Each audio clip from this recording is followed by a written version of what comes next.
That's to say. Oh, that's Okay. terrible. Yeah, okay, Oh, perfect, yeah. They'll do that information. Oh, gosh. Are you black? Hmm? Yeah, Yeah, it all won't, mine. it won't come in. What if you go back? Yeah, that's what mine is. Oh. I knew I should have just stayed, because it was there when I opened it up. You wanted to get the new document.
Okay. We're on meeting street. Okay.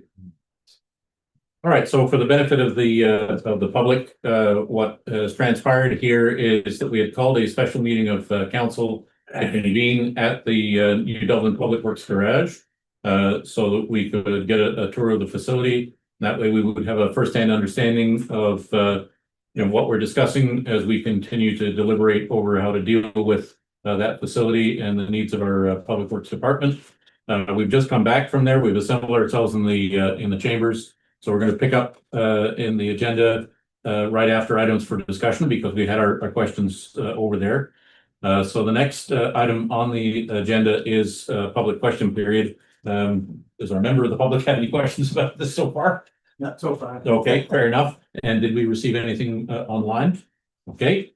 I am going to insert, we did insert notices of motion with council's indulgence. I was just, before we get to the notices, I was just given an item that I want to tell everybody about from the from Scouts Canada. And for those who may not know, they operate the bottle collection at our waste facility in Greenbush. And the money that they raise from managing that bottle return goes to help fund things like snowshoes and life jackets, new tents, and giving new opportunities to youth in scouting to go camping to destinations such as Algonquin Park, Canadian Jamboree in 2017 in Nova Scotia, and more. So they have they've given us a nice little certificate here that we can put on display. And they say we gladly and loudly send a big cheer to Elizabethtown-Kitley Township for updating and reconstructing the Bottle Drive collection area at the Greenbush landfill site. So I just wanted to let everybody know about that. For our CAO. Yeah, just your worship, to give a little bit of clarity. So the public work, they've been collecting bottles there for a very long time. And recently the guys at the Public Works Department just sort of tidied up that area, constructed a new area for them to have the bins collected and helped them take a bunch of the bottles over to get recycled. So we've made it a lot easier for them to actually operate the bottle collection. Great. Thanks to everybody who was involved in that. The other thing that we had, sorry, Councillor Smith. All right, where's the location now?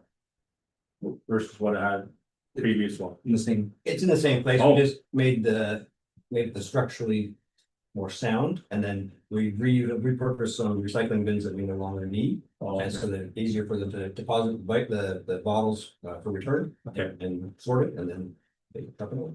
okay, thank you.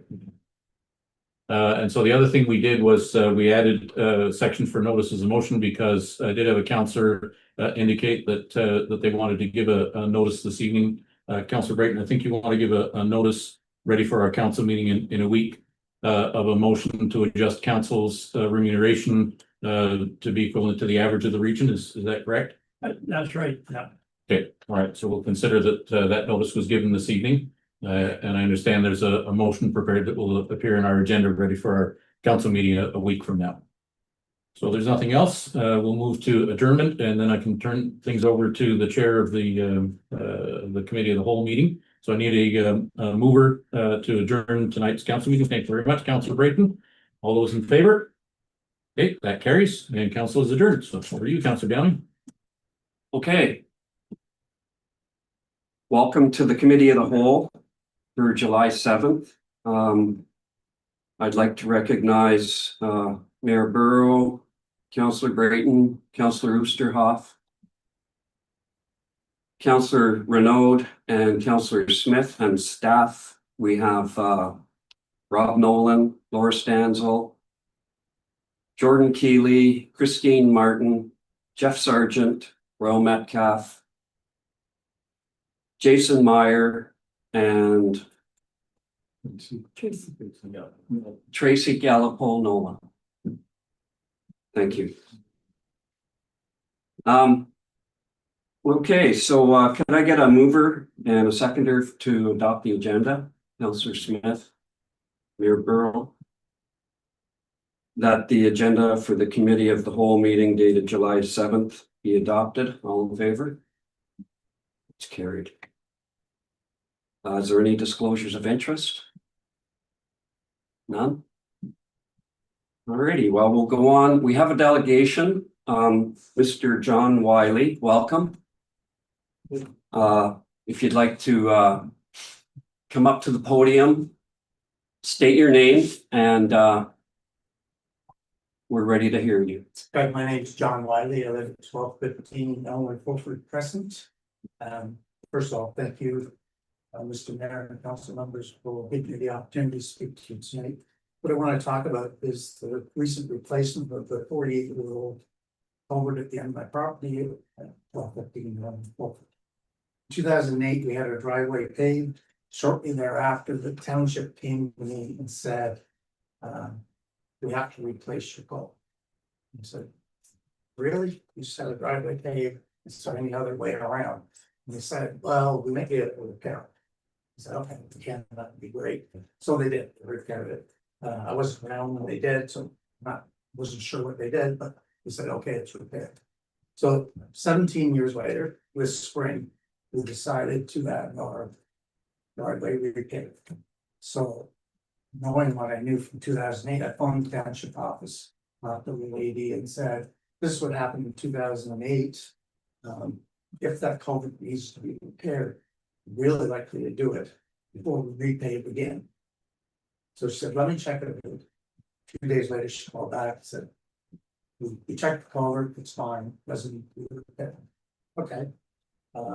So I hired LA Knapp to our paving, June 25th, they come in, started excavating in the afternoon.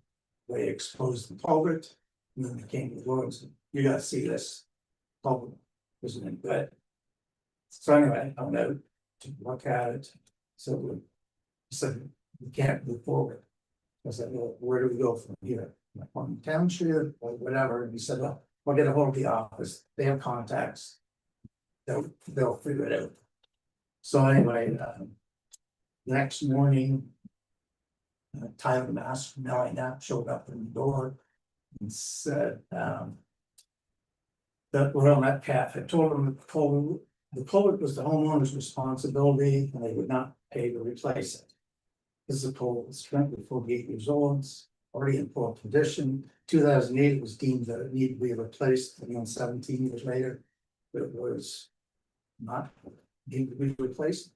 So I wasn't sure of my options, so called Councillor Bob Smith, asked if it was common practice, as I thought the township owned the culvert. It wasn't not even on our property, it's on the town property. Councillor Smith told me that he'd never heard of it, and he'd get back a couple hours later, drop by the house and deliver a copy of bylaw 11-35, in which item 402 says the township maintains culverts. We also said Royal Metcalf told them the clause in the bylaw was a gray area, they would not pay to replace the culvert. Even though the bylaw to me appears really black and white. LA Knapp, of course, is looking for directions, saying, what do you want to do? Do you want us to leave it the way it is, or sort of sit in the township? Do you want us to replace it or whatever?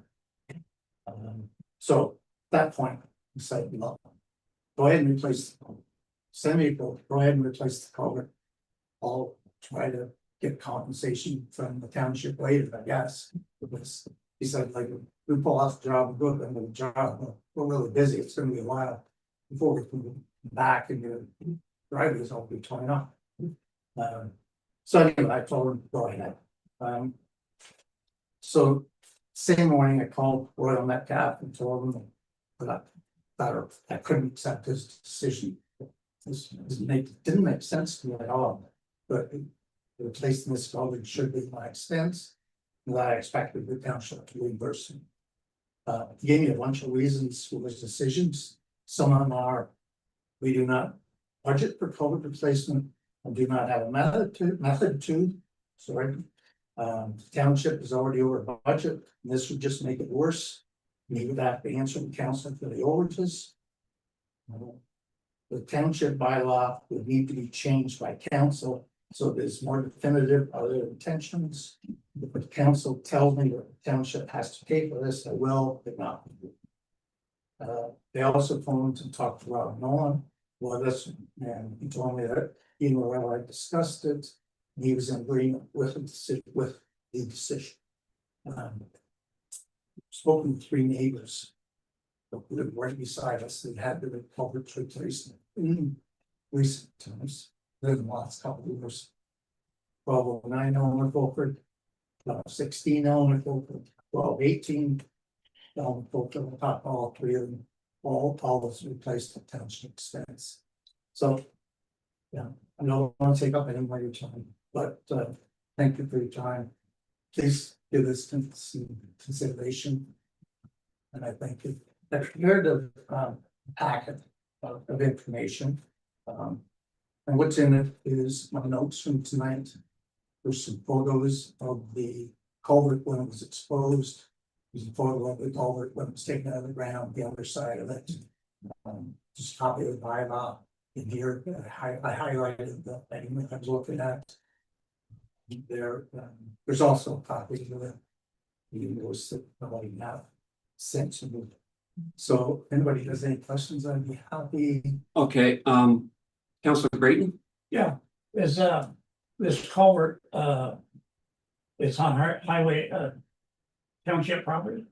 Well, it appears to be. I looked at the lot line, the lot plan, Shows elemental from 66 feet wide. So if I go to the center line of the road and come back 33 feet, it's well. Yeah. Furthermore, the township has rebuilt Peacock Road, Shelby Road, the 406, the Kilkenny. They rebuilt them. Not one person paid for a driveway. Not one person. And the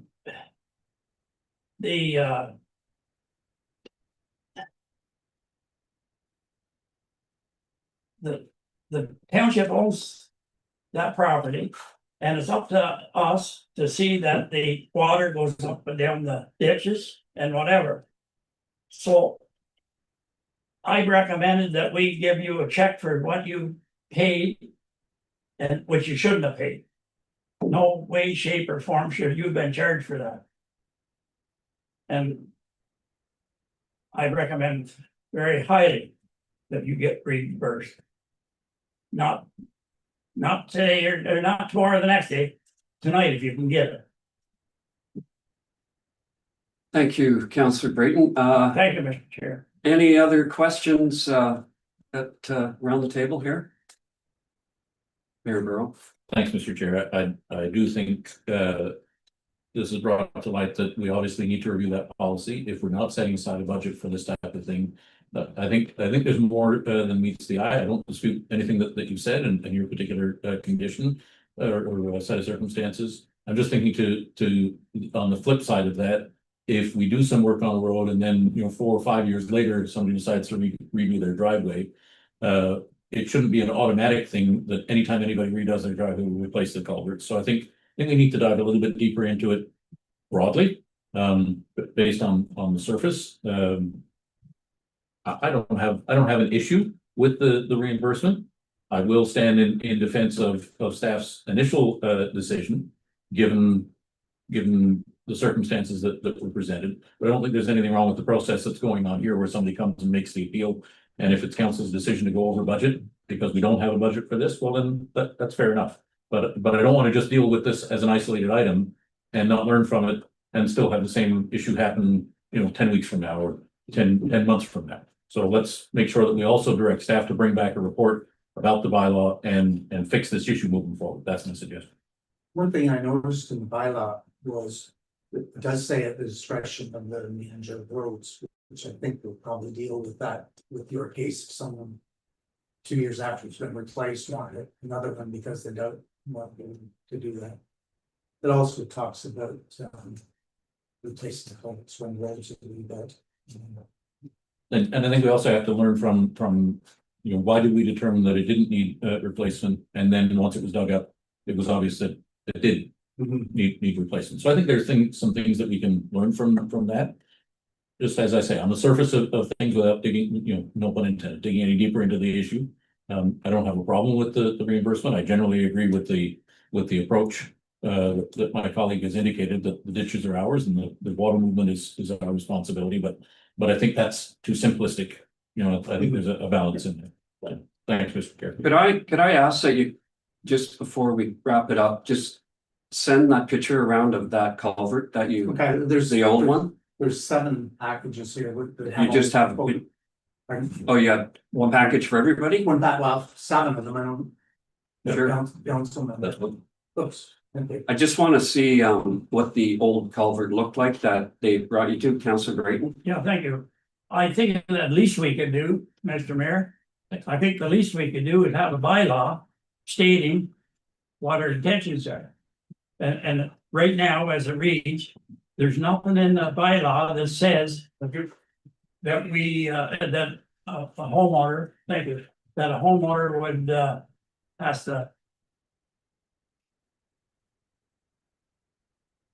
pay for it. As it reads right now. Well, if it's in there, that's the whole different story. Councillor Mr. Hoff. I'm sympathetic. I don't mind a good discussion. It's completely new information to me. a new subject. Okay. And I can't say yay or nay until I study a little bit more. Yeah. You know, and I can't support my counselor across the way, and I can't support your request just yet. But I Because, don't need a decision tonight. yeah, but I don't have no problem with somebody bringing up something like this. But I want to talk to staff and I want to look at what our policy is, but I don't like setting a new precedent on one issue unless we're gonna go. It's gonna make a new policy if we change our way we do things here. Yeah, the way the bylaw reads, if you're not, the township's not gonna pay for it. It needs to have that in there because it doesn't have any wording in there that says. So anytime. Okay, Laura, would you like? I was just gonna ask if the mayor was, you mentioned about directing staff to bring back a report. Is there a motion on the floor for that or? Sure, if you'd like that formalized as a motion, I'm certainly prepared to move that we direct staff to bring back a report on this incident and a review of the culvert policy as it currently exists. I'll second. Councilor Renaud seconds it. All in favor of that? Oh, sorry. So. Are we gonna add in that we are making the reimbursement or we're not, or That's. are we tabling that, or what are we doing? Well, so my motion was to ask staff to bring back a report about this issue specifically and a review of our current policy. Because our presenter has indicated that, you know, he's sympathetic, he's not looking for the reimbursement tonight. I think the proper way to do it is to have that whole discussion. I'm sympathetic. If the majority wanted to do it, I'm okay with that. But I think the more holistic way to do it is to look at the policy and use this as the case study. Councilor Brayton? Thank you. Mr. Chair, the counties does the same thing. They replace them. Every once in a while, they'll see what needs replacing, they replace them. I had mine done 4 or 5 years ago. They didn't come knocking on my door and say, you owe me so much money. And I thought the cover was all right. It was up to them. They changed. So the motion is on the floor then. So do we want to support, bring a report back for the mayor's request? All in favor? Okay, so that's what we'll do. Thank you, sir. Okay. Appreciate it. So I can just go.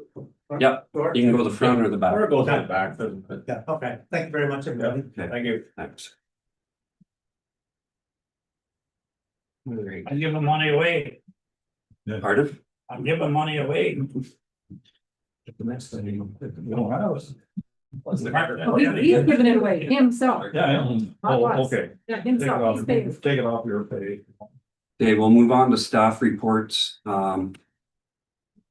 Report B 2509, New Dublin Public Works Garage. Did I get a mover? Councillor Oosterhoff and seconder Councillor Renaud. That report B 2509, New Dublin Public Works Garage be received. All in favor? There's one. Pardon me? There's an additional in the minutes I gave you, and it says, and that. Okay. And that the committee of the whole review the similar projects attached and discuss the project details, staff requirements, and budget constraints related to the potential replacement of the New Dublin Public Works Garage. Are we all in favor of that? Yeah, discussion. Pardon? Mover in a second. You have your mover and seconder, and then you open for discussion before you Right, take a okay, vote. right, so I moved. I'll open the floor. Okay, you got a mover and we have a second. Yeah, no discussion. Yeah, so who's first? Yeah.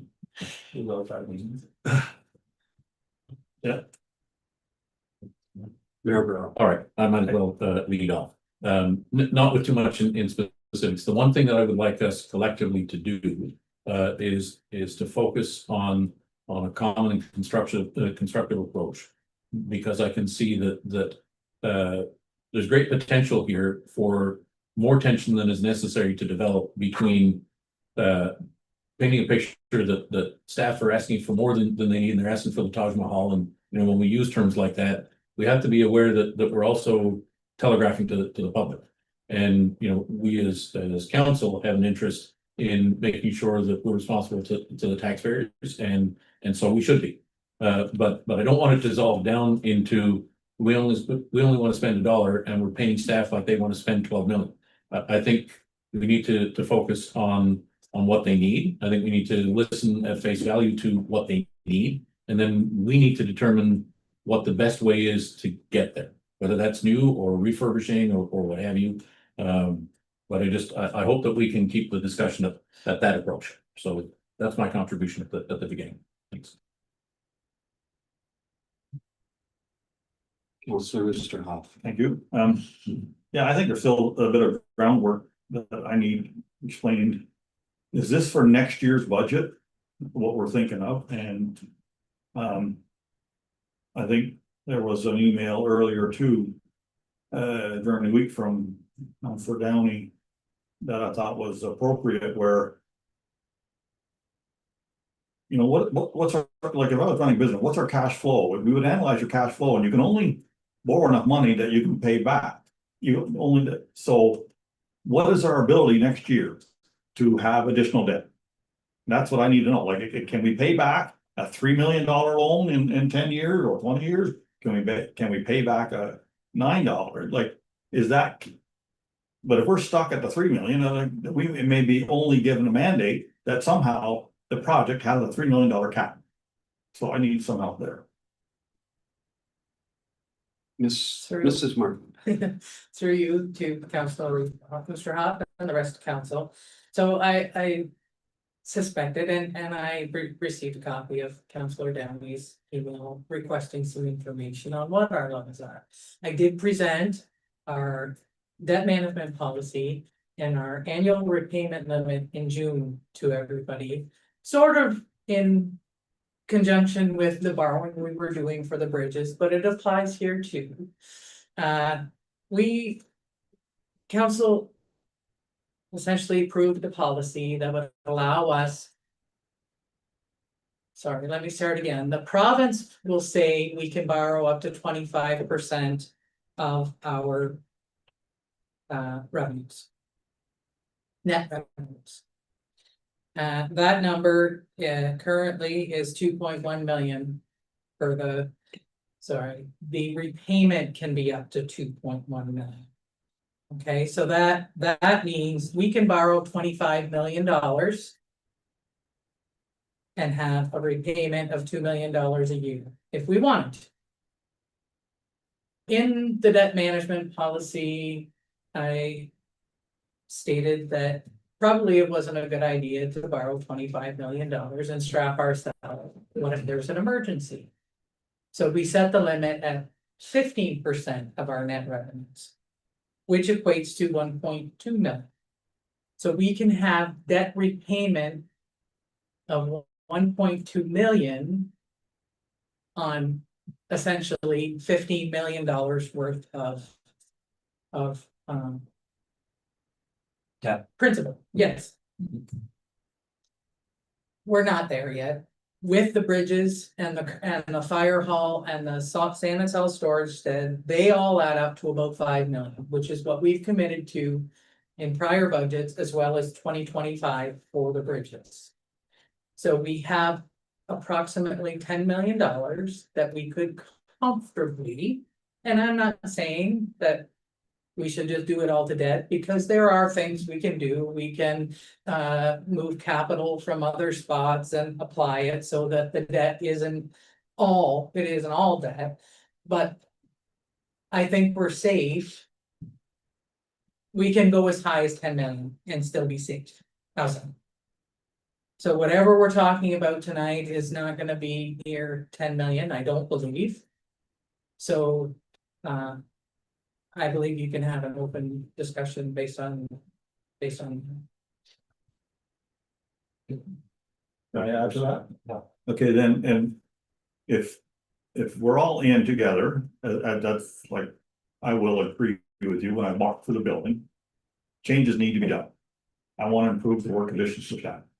What's the plan for next year, for the year after and the year after? Do we have 2 or 3 other projects lined up in this capital management plan? Like, and other projects. So, I mean, I need a little further view before I say yes, or discuss here.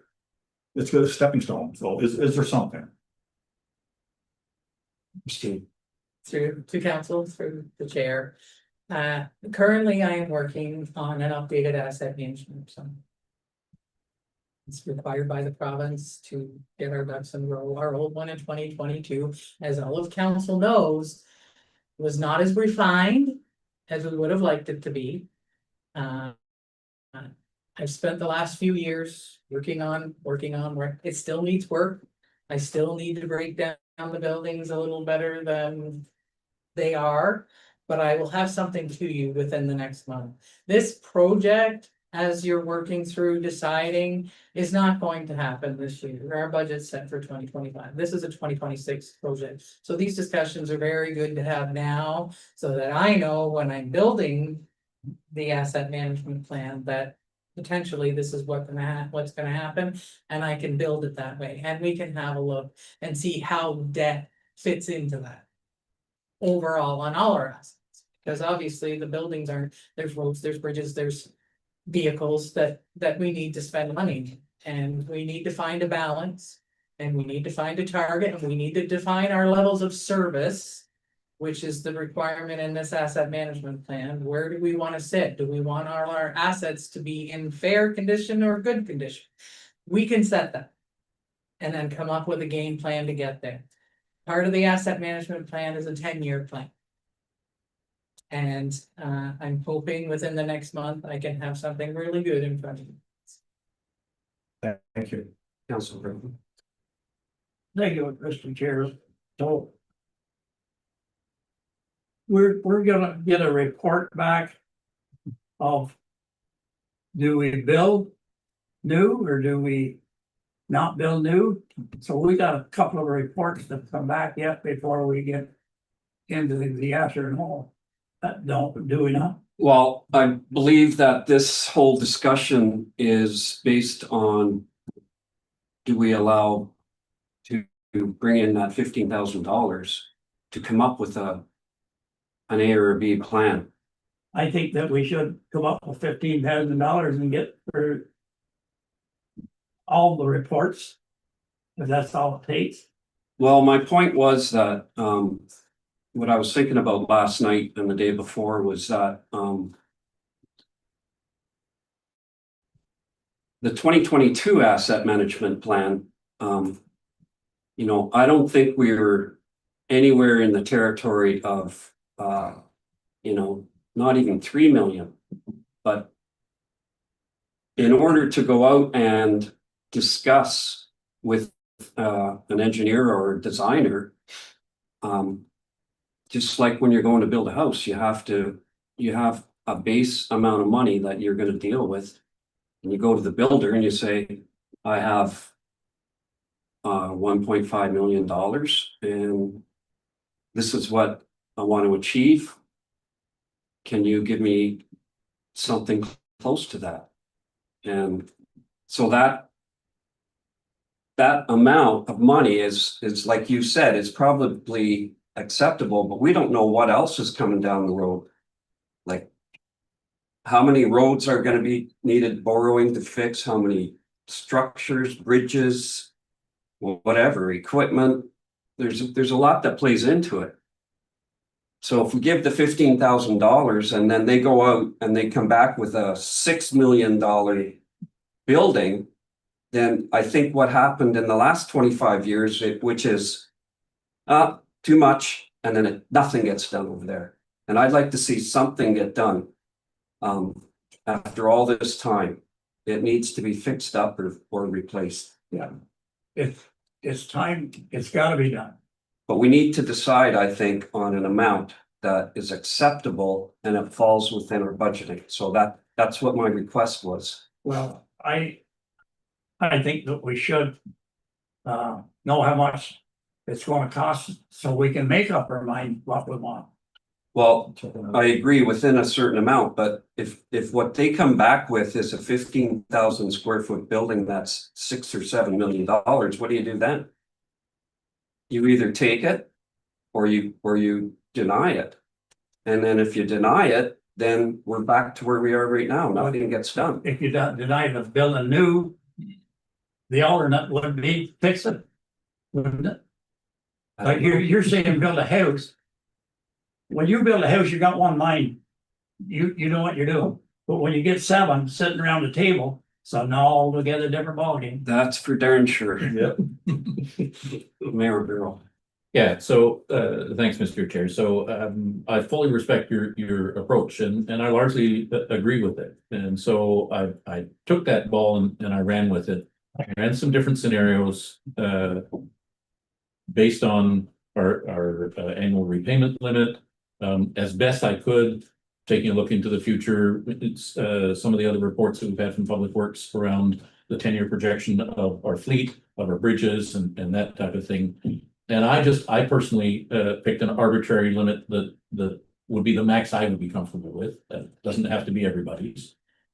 But before I share the numbers, I want to reflect over something that our treasurer said. The province tells us one thing, so that's like the bank telling you what you can afford.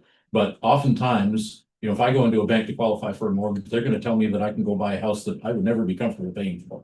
So it's important to understand what our policy does is it's taken that repayment limit, and we have self-imposed our own comfort level at 60% of it. So we've already chopped a fair amount of headroom off that. So using our own policy of that 60% of what the province says, I said I personally would not want to go any further than approaching 2/3 of that with our total debt, the way it is right now. So that includes the fire hall, the salt dome, the bridge work that we've already started this year, and whatever we're going to do over with the New Dublin Bridge. So I started to work backwards. Well, what does that look like? What can we afford if we're all comfortable with my 2/3 of it? Then in actual fact, we could afford up to $6 million.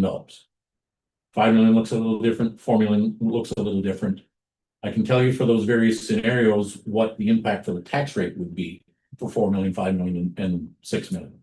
So for instance, let's go middle of the road. In the $5 million scenario, then the repayment would add a little over 4% to the tax rate. So we would have to raise our taxes by a little over 4%, and we would have the repayment of the $5 million loan covered. And that's over a 20-year period. If you want to go 25 years, you know, you can shave a little bit off that. 30 years, you can shave a little bit more. But when you do the analysis of how much you're paying out in interest, 20 years is kind of the sweet spot. It really isn't worth it to go beyond that. Let's talk a little bit about that 4% tax rate increase for a moment. There are two ways of looking at that. Every year we add 1.5% to the tax rate because of our asset management plan. So the two ways that we can look at that 4% is we can say, well, all we're doing is taking the 1.5% and directing it towards the garage, and we're adding another 2.5%, and that's the $5 million repayment cover. Or we can do what I think is the more prudent thing and say, you know what, that infrastructure gap is big the way it is, and it's not going to get any smaller with inflation and everything else. The 1.5% is for everything else we're doing with our AMP.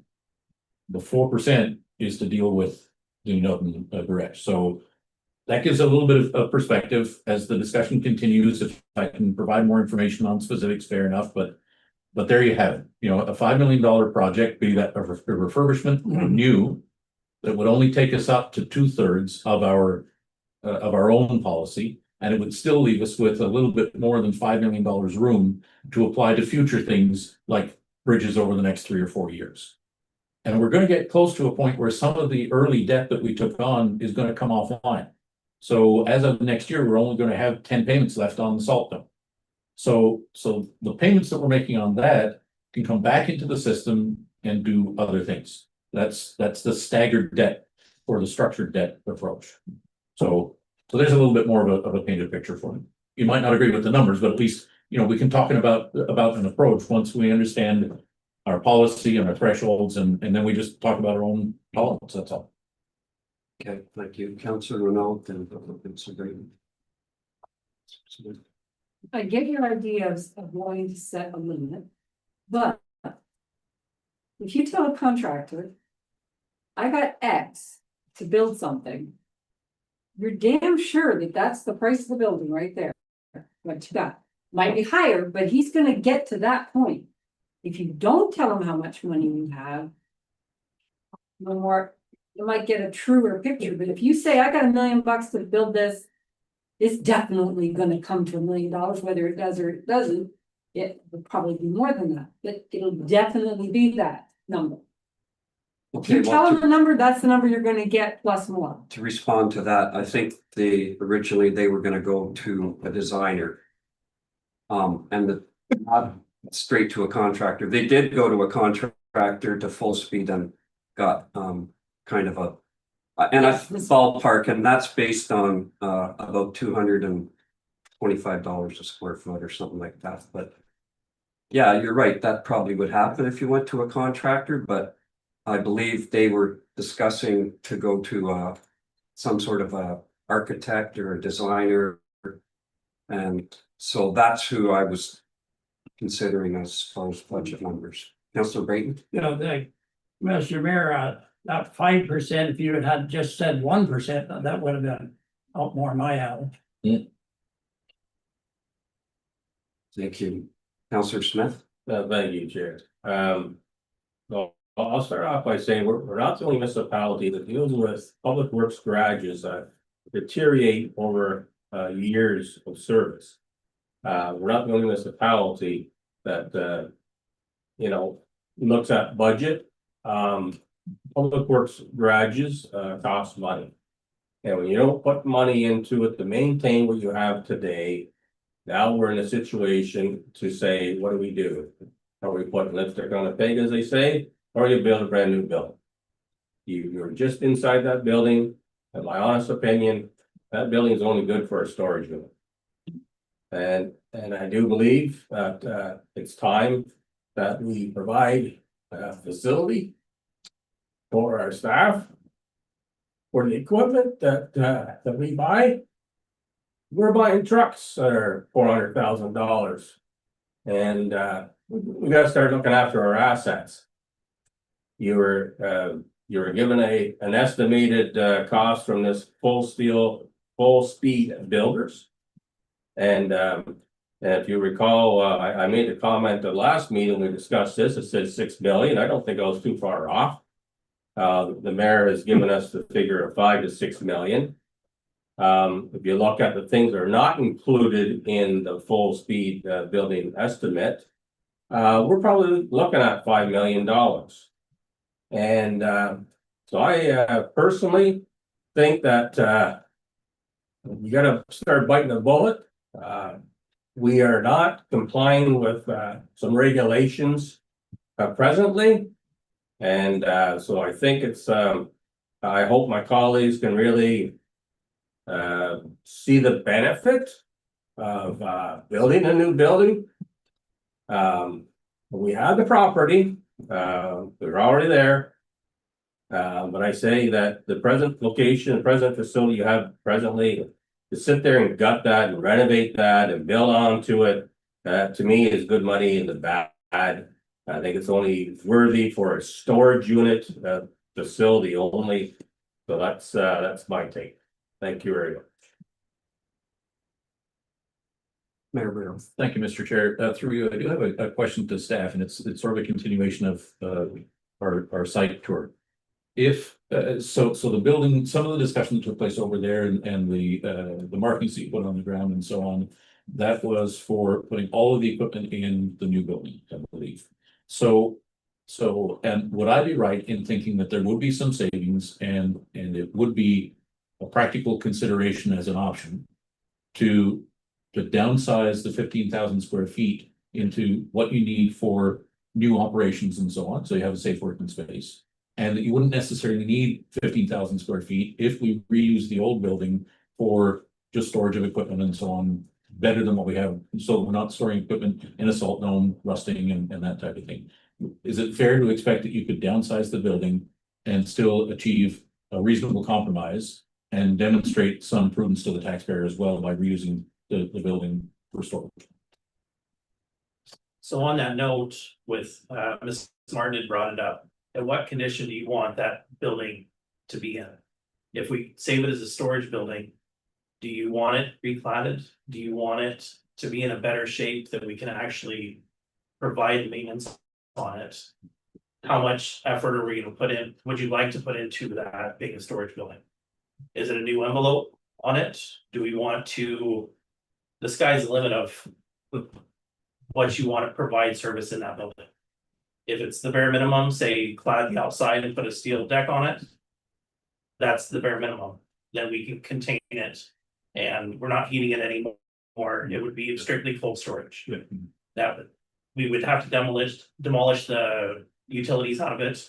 Obviously, the water, the washrooms, all those things would be completely abandoned. You would have the costs associated with that within that building. If you decide to keep it that storage only, which is definitely an option, but there won't be costs associated with that as well. That would be taken away from another project. Well, on that note, the cost wouldn't be coming from another project because you would be shrinking this project. Yes. And saving money, and I think that's what he was trying to get at, is that. Yeah. If we reuse that building and then built another facility that is mechanics, welding, whatever you gotta do to the trucks, it could be a smaller building and potentially be a lot less money.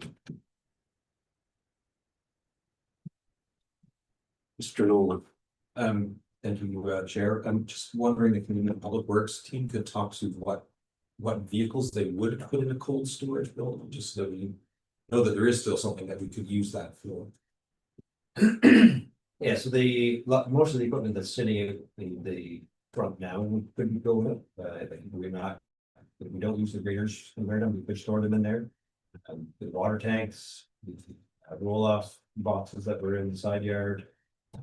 Like I said, we consolidate the signs and the other auxiliary storage buildings and the salt shed that's fallen down, and all of that, and clean that up, get rid of it. That's, you know, it will be more space for cold storage to make it need. We still need probably 2/3 of what we paint on the ground just to keep the stuff we need inside with our operations. Right now, like I said, there's 2 contracts that sit outside to make January, no space to keep them.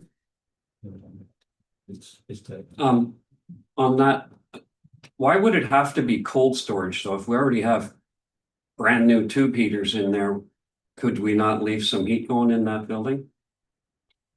We still have the condensation issues and the insulation value issues. Yeah, but like you said, there's gonna have to be some work done to that thing to get it, you know, the roof fixed. Few little odds and ends as far as bringing that into some sort of shape. Did I see somebody's hand? First Mayor Burrow, then Councillor Boone. Thanks, Mr. Chair. So just as a follow-up, I think with the size of the dollars that we're talking about, I don't think that we can expect the public to just accept that, you know, my gut feeling as you discuss these things and so on is aligning more with yours, that at best it might come out as a wash. I don't view it as wasted effort to actually go through that exercise so that we can put information in front of ourselves, but certainly in front of the public to say, look, we actually explored that and help them understand why that was not a prudent decision. And so we came down to either we put all the lipstick on the pig that it's going to take, or we build new.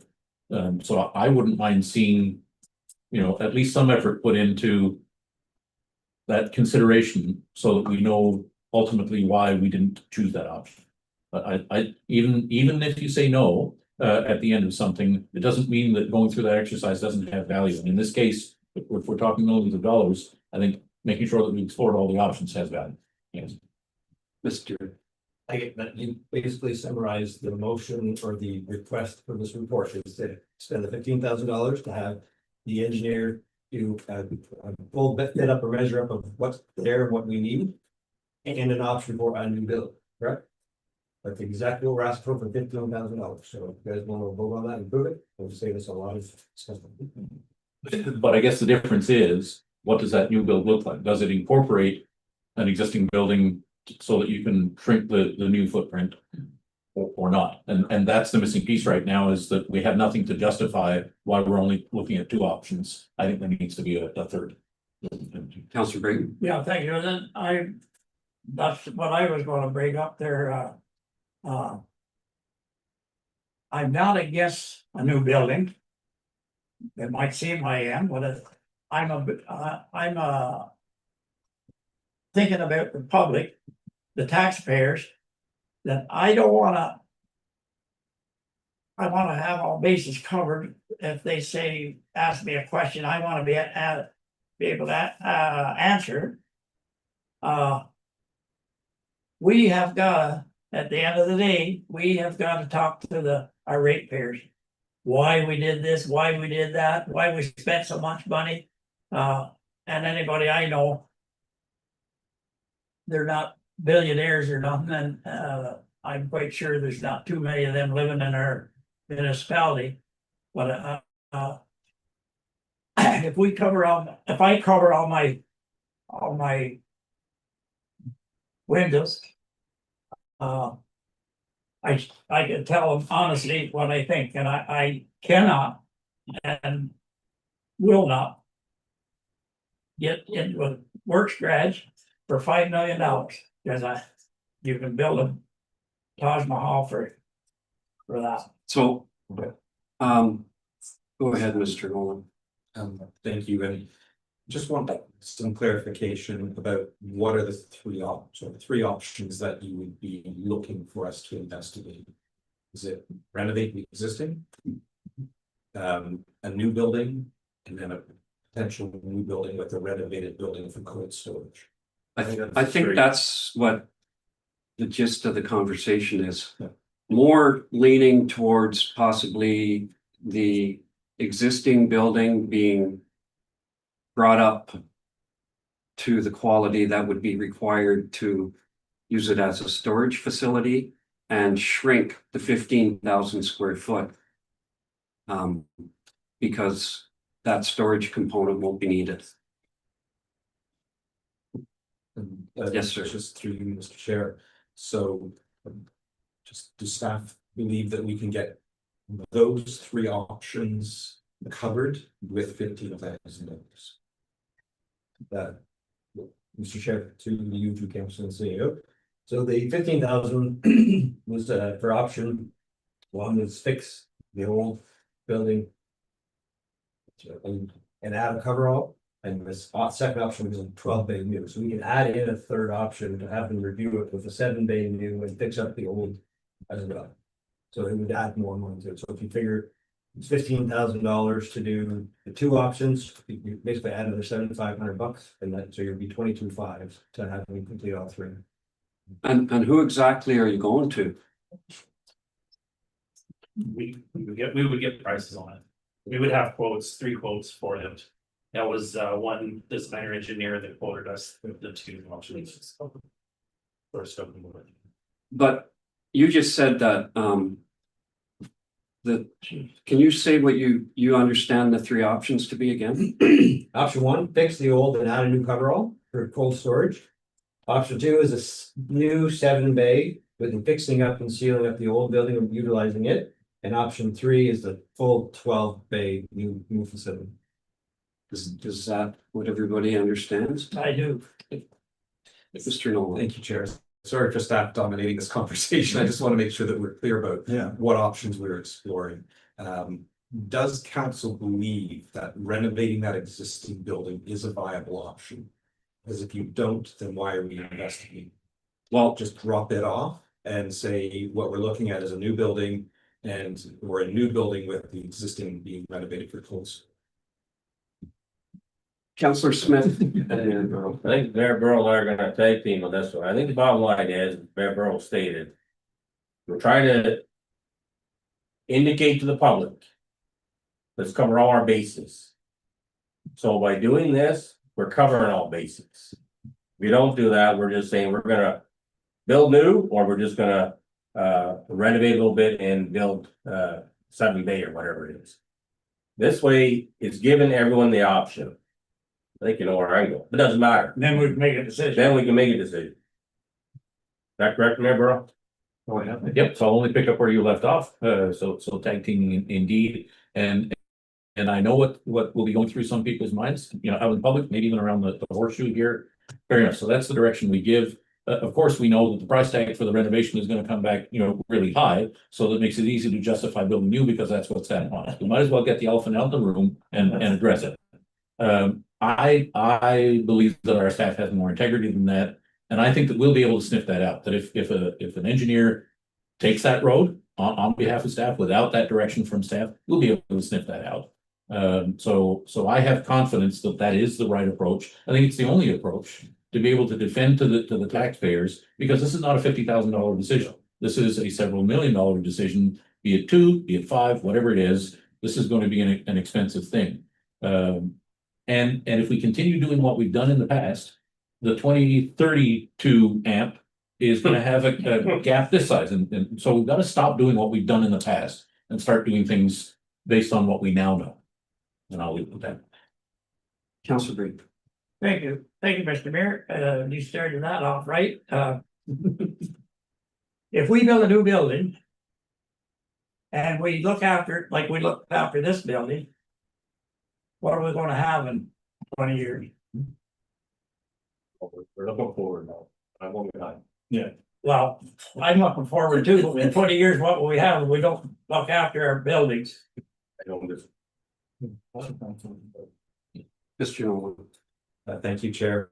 So staff have indicated that if you want to do 3 options, it may cost us a little bit more. Is council comfortable increasing from the 15,000 to 22,500? In order for us to encompass all 3 of those options in a report. And again, that's the upset limit that we'll go to. It's not necessarily what a value. Just give us that amount to work with. And we'll bring the report back covering 3 options for you. Yeah. Everybody satisfied with that and understand what the 3 options are? I think 10,000 would be enough. Yeah. And I also took the liberty of calling full speed about the estimate, and he did mention that it was a very high level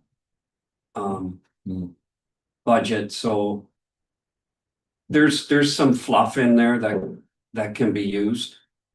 I think that that's an inflated number. So some of the extras could be done within that money that he mentioned. So I guess, do we have to change the amount of the money that is being requested with some sort of a motion? Anybody want to make a motion to? You already have a motion on the floor, so. Oh, that's for the, Doesn't have a. this is just, I think on the report we're at so far, we haven't come to the dollar amount, so I guess that's another one down the road. I think the last report that had the $15,000 request was deferred.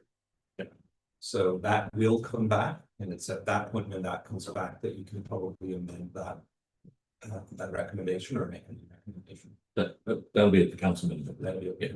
Yeah. Okay, so basically we're just receiving the report, I guess receiving the report. And that was the discussion and the outcome.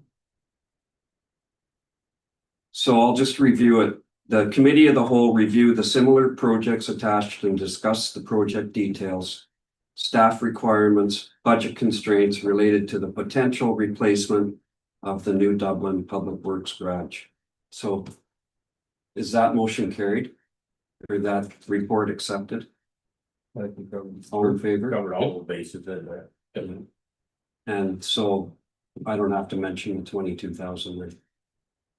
I don't believe so. I think we can deal with that when the previous report comes back, because it was deferred. So when it comes back to council, you can hopefully remember that you decided to change that amount and put the motion forward. 22,499. Okay, we'll move on. Corporate services. All those in favor? All that report. Better vote on All those in favor of accepting that report? Carried. Thank you, Jeff. Good job. This is Thank you. Have a good night. unused barns at Rouse Corners. Can I get a mover and seconder for this report? Councilor Renaud and Mayor Burrows. That the committee of the whole received staff report A 2544, unused barn at Rouse Corners, and that the committee of the whole recommend that council provide staff with direction with respect to the unused barn at Rouse Corners, and that the committee of the whole recommend that council direct staff to develop a policy regarding the disposal of tangible capital assets. So is there any discussion around that?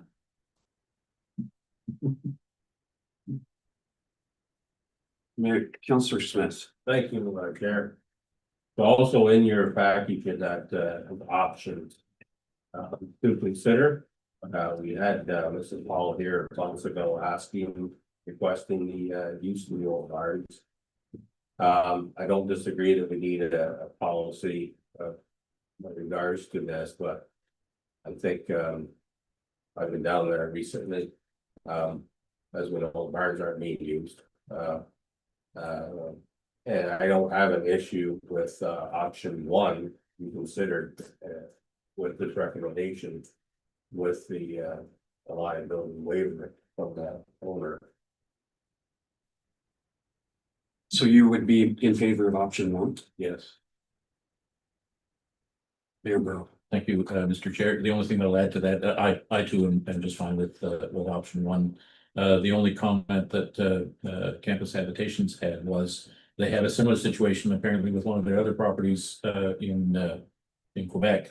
The difference is that they owned the property outright, and they had somebody that was taking down some previous structures, and then there was some vandalism where the materials were set on fire, and there was an insurance claim and whatnot. So they just want to make sure that whatever we require in the way of insurance for a liability waiver, what have you, just needs to encompass them as well, so that they don't have undue exposure to third party. I realize that it's a little bit different because we own these structures and they're just leasing the land and so on, but still, we know what lawyers in the courts are like. If there's anybody anywhere nearby, they're gonna get named. So they just want to make sure that they're covered in the exclusion. Thanks. Does that fall under the waiver of liability?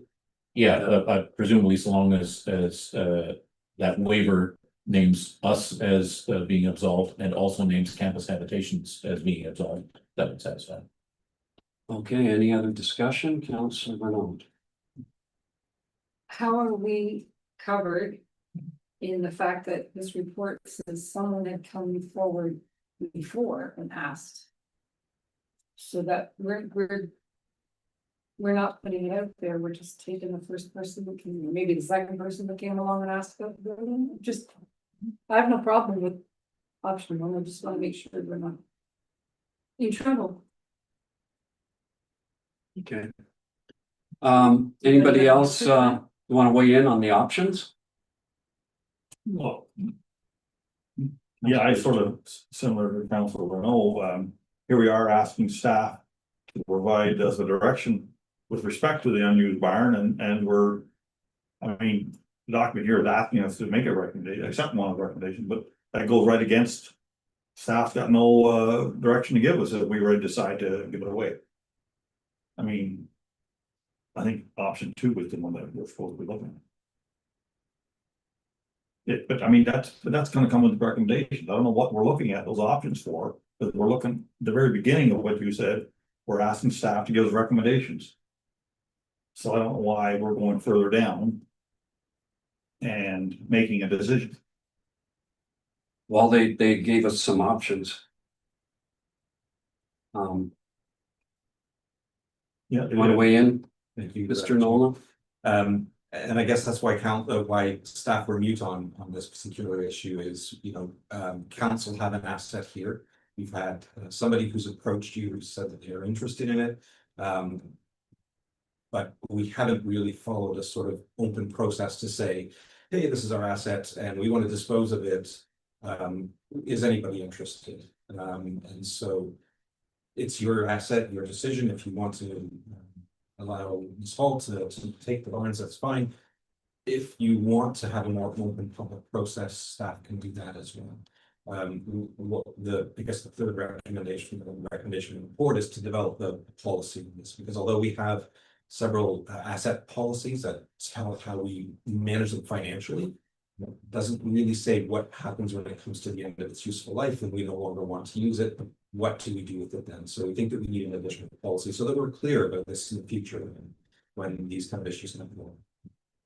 Thank you, Chair. So as the CEO stated. Okay, so the report is very clear in my opinion. First of all, to receive the report. Number two, it says, I feel the whole recommended council provide staff with direction with regard to with respect to the unused barns at Browse Building. Which that's their options you have in front of you. And the next part of that is exactly what the CEO stated. The whole recommended council direct staff to develop a policy regarding disposal of tangible capital assets. That's any tangible capital assets. So I think we've answered all the questions in regards to the report. I will just say that, you know, we're in the process, you know, even with the old pavilion we have in Lynn. There's only one individual so far interested. Staff still trying to get people interested in that. But, you know, to me, I don't want to kick this can down the road and keep on going. Like the person came to us, we discussed it. We haven't got back to her. We're coming back, and staff's coming back to us again. So here we are. To me, we've answered the questions that are in the report. Thank you. Councillor Roosterman. And I personally have nothing against somebody taking that barn and moving it either, but. In the report, it says the value of the asset, the insured value is $246,000. Explain that to me, like, can we have, I understand, but can you explain to me it's worth $10 or it's worth $0? Like, are we paying on the policy a premium because of, as it's $246,000? You strike that from our policy, but I'm saying. We're getting it off our books. Yeah, I know, but we're told it's $246,000. Somebody's gonna come on bug me about that. Well, I'm pretty sure that would be a replacement value that the insurance companies put on it. So do we want to pick one of these options tonight and accept the report the way it is and then move on? I believe so, I guess. Yeah. Because basically that's what's in front of us. Yeah. And I have two option ones. And an option two. So that leaves Councillor Brayton and Councillor Oosterhoff. I'll take one. Take one, Yeah. I don't know what it is, but I'll take. I'm fine. fine with one. No, I'll go. I'm like I said, I'm okay with it. I mean, to me, it's just a little bit convoluted here. And as long as you reassure with me, it's not $246,000. Have you seen the barn? I know. Okay, so option one. Yep. And all in favor? Carried. If it's insured for that, maybe somebody should sneak down and burn it. Now, We could put it towards the new public works building. That's right. Oh, my God. Mr. Chair, if I may, I know that you only meant that as a joke. The problem is, as a public body, if suppose there was a lightning strike tomorrow and it was accidental. If there's a fire anytime now between that comment No, you're and right. him taking it down, Yeah.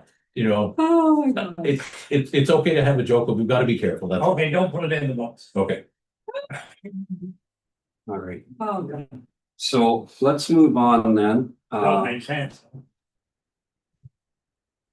Township logo and branding. A report from Jordan Keeley. So could I get a mover and a seconder? Sure. Mr. Smith, Mayor Burrow. That the committee of the whole receive report A-25-42 township logo and branding. And that the committee of the whole recommend to council one of the 3 proposed township logo designs. Dan, will you, just tell me what number that is? That's, 4 point something? well, on the 5.3. agenda, I would have to go back. 5.3, 5.3? yes. I don't have such a thing.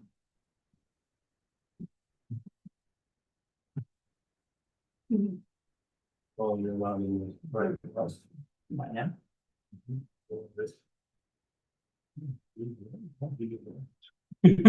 I don't know. Another person. Pardon me? Is it time? Are we going to put it on the phone? Yes, it is.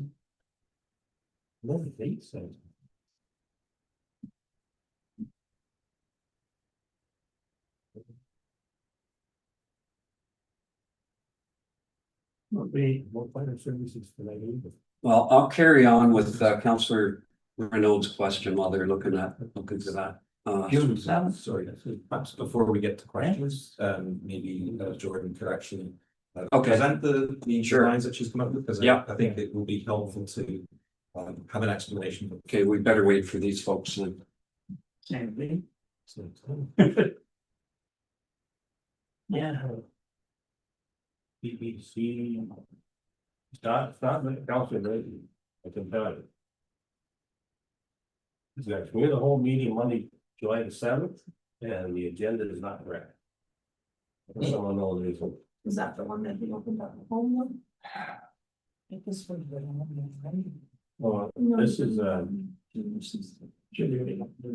want to. oh, this is, Christine's OPP grant application, that was last week. This is information from last week, Is there, can you hit a refresh button on there? just hold on. Give us back it. You do this to me, Christine? Absolutely. I like to keep you on your toes. Councillor Smith, the OPP grant application is on tonight's agenda. If that's what you're using to judge that it's the wrong document. Okay, hold on then. It's right there, We right got there it, before. we got it now. Over here. And you're gonna go to I-7. There you go, there's that. Okay, all this. Okay, now you want to go back to look at the design. Okay. That one. Oh, goodness gracious. Great ball of fire. Thank you. Great ball of fire. Okay, Jordan, would you like to lead us on this? So this is meant to just be kind of presenting various options that go with our strategic plan for exploring opportunities for rebranding. So I have kind of 3 themes that I went with. The first of which is civic heritage, and the focus on this was our building that we've had kind of as a town hall since I think 1890, it says on the front of it. For this particular one, the first one, there's just farmland in the front of it to kind of reference our rural surroundings, because we are a very rural community. The second page is just kind of various options to show you that we don't have to necessarily have the vines on the building. It can be simplified, it can be put into black and white. And then on the next slide, this is just kind of the reference point for what I was going for. It has been our town hall for quite some time. We're in Elizabethtown-Kitley, for Elizabethtown at least. And we have this picture in our office of the town hall in 1930. And then so on the next slide. This is just to show you what it would look like on a business card or on a piece of clothing, and we have this slide for all of the options. On the next one. So this is kind of I didn't feel like the secondary one of the first one could stand on its own without the vine. So this is just a simplified version of our building with trees. This one is kind of more transferable on things, so you can resize this to any size that you need to without there being any sort of, oh, what does that say? Don't need to change anything. If you want to look at next, there's a uniform and business cards again. Next. So this is the second option. For this one, I just picked a leaf in Elizabethtown and one in Kitley, and I scanned them in and put them into this design. So it's a leaf from each ward to kind of represent that here. Look at the next. There's the leaves. The next slide. There's what it looks like on a uniform. The logo mark is a bit different for this one. Because the writing is Township of Elizabethtown-Kitley in the circle, the smaller it gets, kind of, but anything with wording on it, you won't see it as clearly necessarily, so there's the other option, the EK there. Like I said. And then this is the final option, it's just an arch with fields in the background, pulling on the EK now. So, those are just versions of it, like. Again, the close and play.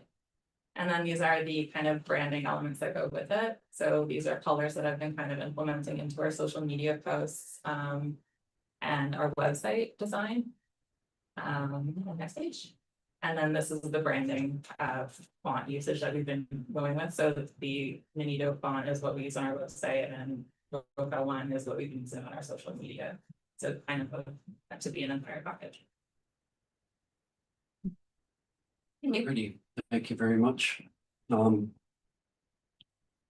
I didn't read the last recommendation, sorry. So the third part of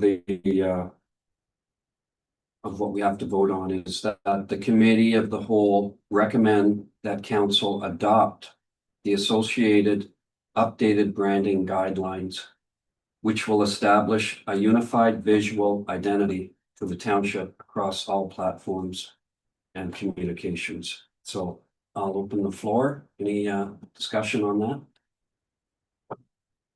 Councilor Renault? That was it that we have for options, right? That's just third meeting. Terrible. Why is the Kitley leaf half the size of the Elizabethtown leaf? I don't like that. That's not right. But really? This is the. Our other logo is so nice. Yes, it's at least not so drab, plain, boring. I like that horse and buggy. Well, the horse and buggy, okay. Fine. But I don't know. Yeah. Okay, thank you. Did I see Councillor Smith and then Oosterhoff? Thank you. So not that I'm a plain Jane kind of guy, but I'm pretty simple. So I'm looking at the logo number 2. And that is with the one put back up there. We're going over 12, look at that.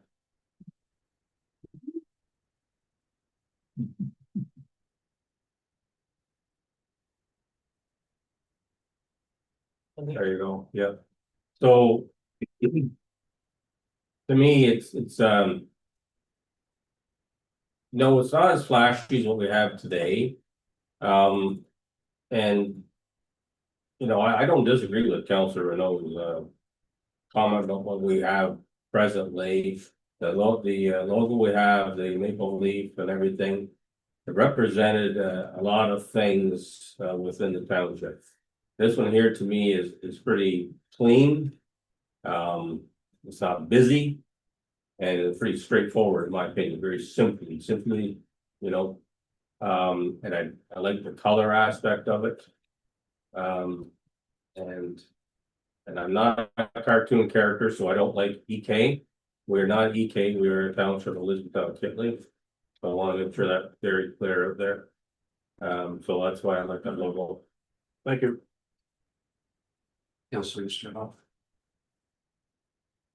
Yeah, with all due respect, I'm not an artist. Okay, I'm not a graphic designer. But my eyes will tell me what I like or don't like because of who I am. But so here we are in a room and we're discussing something. My first question was, like, I'm a new counselor. I really love the one we already had. And a few months ago, when this was brought up, I think I tried to bring up at a council meeting, can we be involved, or can we be involved at the beginning? I find it very difficult, awkward, because of respect, to make a comment on the suggestions without having been involved in input at the beginning. We weren't asked in a 15-minute session, what would you like to see in a new design? So now we're asked, do you like these new designs? And the challenge is, what if I don't really, they don't catch me, they don't get me, what if I say that out loud? Like, pardon me? Keep the one on that. Okay, but I mean, I want to be respectful in this discussion, because I was hoping that we would have been involved for a few minutes before the effort was made to do this. Because where's the sense of urgency that we need a new one? I know you got some good words in modernizing, new logo, and then it says the staff will track feedback from public and staff regarding new branding. Okay, like did more staff, did you have a staff meeting and a contest and find out, to change this logo, or was this just a project in the computer office? Ma'am? So as per the reporting that was referenced in here, this has been something that council's been looking into since around 2022. Strategic plan, it's part of, we are going to explore new branding opportunities, and other things like changing the Hamlet signage has been put off. We explore these new options for a new logo. And I was instructed by our former CAO to start producing these options after the website was completed, and so that's what I've done. Yeah. There is also the option to just do this with an external party. It doesn't have to be through me, it's just to save costs, essentially. Thank you. Like, this is not personal. Yeah. Mr. And through you, Chair. If you want to give it, I mean, we're asking you for feedback here. So if you want to give your feedback on what you would like to see, we are happy to take that. It's not like we're saying these are your only 4 options. If you don't like these 4 options, we can revisit it and you can give us your input as to what you would be looking for. Again, we've got 7 people around the table. I get 7 different opinions. Could I ask that you refresh us as to the origination of the idea for rebranding? Because I think Christine is probably, and Laura were around at that point. It was part of the strategic plan. Council decided as a group through our strategic plan exercise that they would like to see a rebranding. Okay. Mr. Burrow. Thanks, Mr. Chair. So I'm going to deal with the less potentially controversial and provocative item first. So I agree that we all have our personal tastes, and it's difficult to, I appreciate the work that was done. If I'm being brutally honest, none of what was presented was like, oh wow, I want to latch onto that one or that one. I guess what I had in my mind was kind of like what the car companies did to celebrate the anniversaries of the muscle cars. Like, so Ford and Chevy redid the Mustang, they redid the Camaro, and so on. Some of the brands got it right, in my opinion. 1 or 2 of them got it really wrong. So I was not expecting to move so far away from what we already had, but rather than have it with so much detail, use a more modern stylized make-believe. Use a less detailed and more abstract representation of the cornucopia and those types of things. But that was in my head, and never, to Councillor Oosterhoff's point, never really had a chance to get out and provide direction. Well, that's what I was thinking. That would be my input. Now, the more provocative item is that when we were talking the strategic plan, and I guess it never got captured as a detailed bullet point. Do we even like the name that we have? And maybe the answer is yes. No, I'm serious. That was discussed during the strategic plan. Is, are we perpetuating, 2 separate geographic areas by having the original names as part of the amalgamated name? So I'm not presupposing that the answer to that question, should we change the name, is, oh yes, absolutely, I want to change the name. but I don't know if we've ever gone out to the community to say, do you still want to be Elizabethtown-Kitley? Or do you want to be something different that doesn't always remind us that we're two former municipalities that, got married under duress? And maybe we're fine with it now, but at the time, it's not that we so much liked each other, we just hated the big brothers that were beside us in relative terms, right? So Kitley was afraid of Smith Falls, Elizabethtown was afraid of Brockville, and we looked at each other and said, I'd rather be with you than those two. And that's kind of how it happened when, Mr. Harris was forcing it all upon us. So that's the one element that I think was really missed in the rebranding exercise, was that fundamental question was never even stakeholder to the community to say, do we still want to be Elizabethtown-Kitley? Let's get that out of the way first. If the answer is yes, well, then maybe it's just modernize the existing logo, or do we want to completely change the logo? So that's where I'm at on this one. At this point, I wouldn't be able to enthusiastically choose one of the three options if I'm being honest. And I don't mean offense by that. Christine, So, I mean, the part of the problem has been that communication. The communication that was given to Jordan and myself from the former CAO was, this was what we were doing, and she asked Jordan to come up with some ideas, and without being at the strategic plan exercise, Jordan would never have been part of any of those conversations. And I'm going to suggest, because these designs go very well with the website, and they go very well with our other logo. Is very difficult to work with for any kind of modern digital stuff, which is the way the world is. So these were designed to be very compatible with that, but perhaps if council's doesn't have an appetite for this, perhaps we should be going out to a professional design. Like we would have to put it in the 2026 budget, or we would have to find money to be able to. And then you would have them come in and have these discussions with you about what you would like to see on the rate. Perhaps that's that solution. Staff all picked the ones that they liked, and we did talk about, the great ideas and that Jordan had brought forward. But if you're looking for more traditional, perhaps going, because if you look around the area, any new branding is very simple, and it's very clean, and it's because it works with digital platforms. If you look at your neighbors.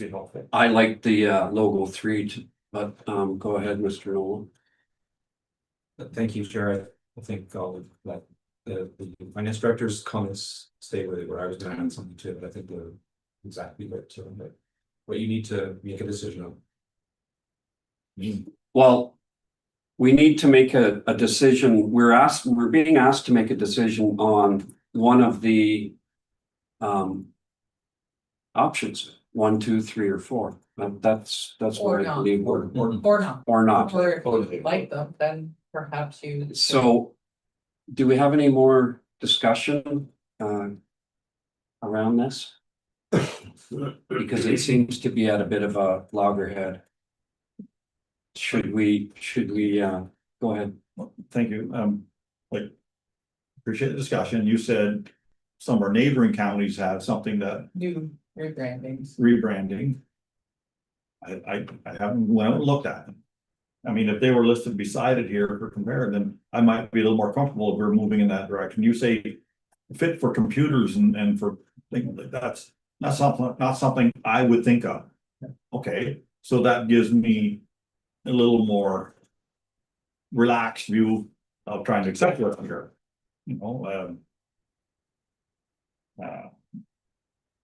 Yeah. I think Jordan tried to convey some of that in her report, but.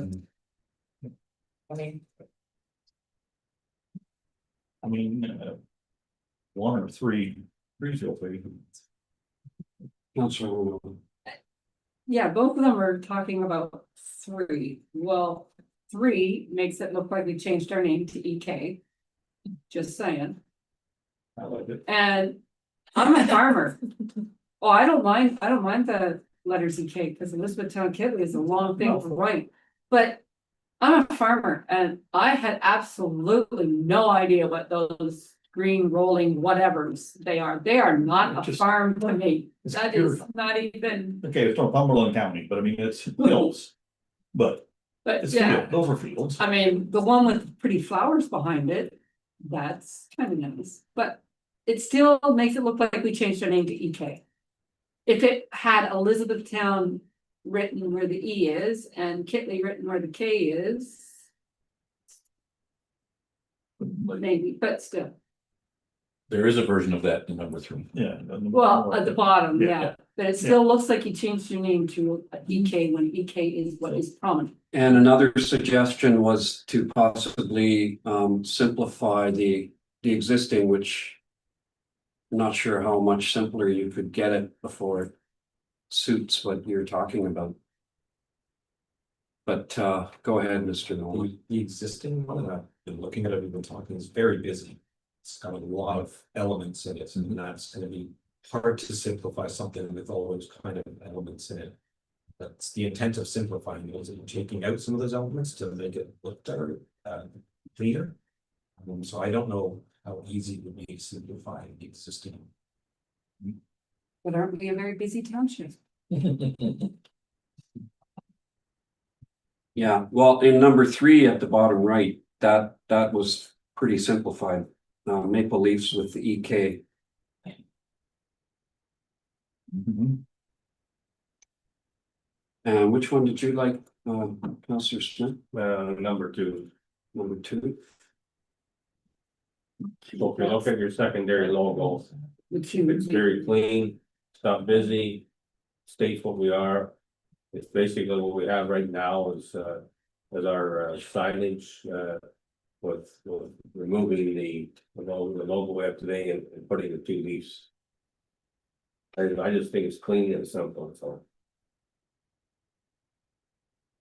Either or, like either color. Yeah. But the leaf's the same size.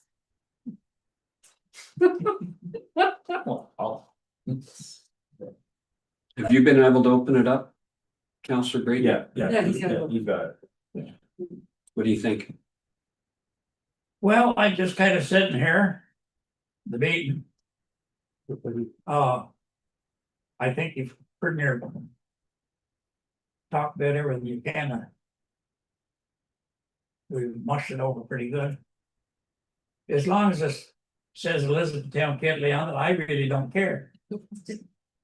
There's Elizabethtown on one end and Kitley on the other, were amalgamated, and it's been kind of a thorn. It'll never go away till everybody around this table is dead. And the young people come up with a new, they forget about amalgamation, but I couldn't care. This number 3's good, 2's good, 1's good, I make up your mind. Okay.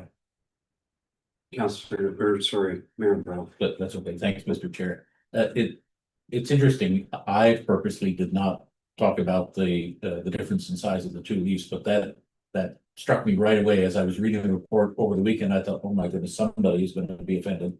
And here we are, and that's fine. But what I found really interesting about that is if we view ourselves as Elizabethtown and Kitley with a mind to pre-amalgamation, then there's every reason for the size to be offensive. But if we view ourselves as the township of Elizabethtown-Kitley, where we're one township, and we sit around this table and consider the best interests of everybody, then it's just 2 leaves that are representative of what is found within our borders. And so that gets right back to my question that I know is a little provocative and controversial, but I honestly can't judge the pulse of the bulk of the population. I don't know whether they like being in Elizabethtown-Kitley and having that reminder every day, every time they look at the logo, every time they talk about the name. or whether the attitudes of, well, I'm offended that my leaf is smaller, will never change while ever the two portions of the name exist in our amalgamated name. Right, so I found that really interesting that the focusing on the size is sort of perpetuating the past. But if we look at ourselves now after 25 years nearly as just one municipality serving all the people, we don't have a ward system or anything like that, then it's just two leaves that are found, within our borders, and there's nothing to be offended by. Forget about the size. Yeah. It could be any color too. Yep. I don't care. Yep. And I understand, I do want to say before we get off this topic, I appreciate all of the thought. It's clear each one of those logos had thought put into them. It doesn't matter whether they appeal to all of us or not.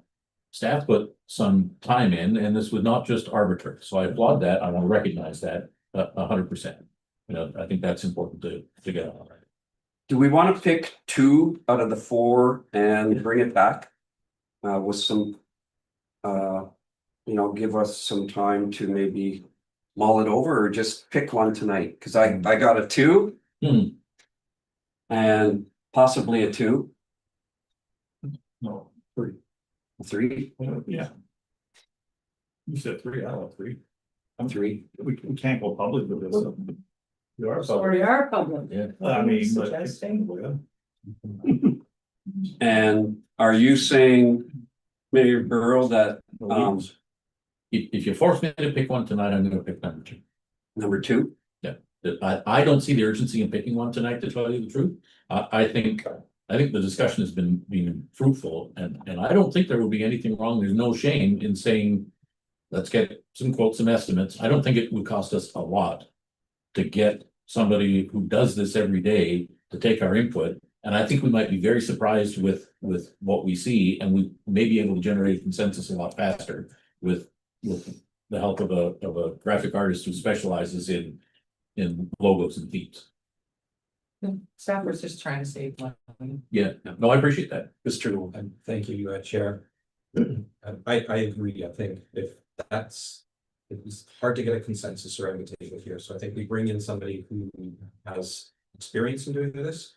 First thing I need to do is meet with you to understand what your objectives are, because if we just say create something, you're going to get, again, something that you don't understand, you don't like, doesn't resonate with you. So I think let us go back and get some quotes for what it would cost.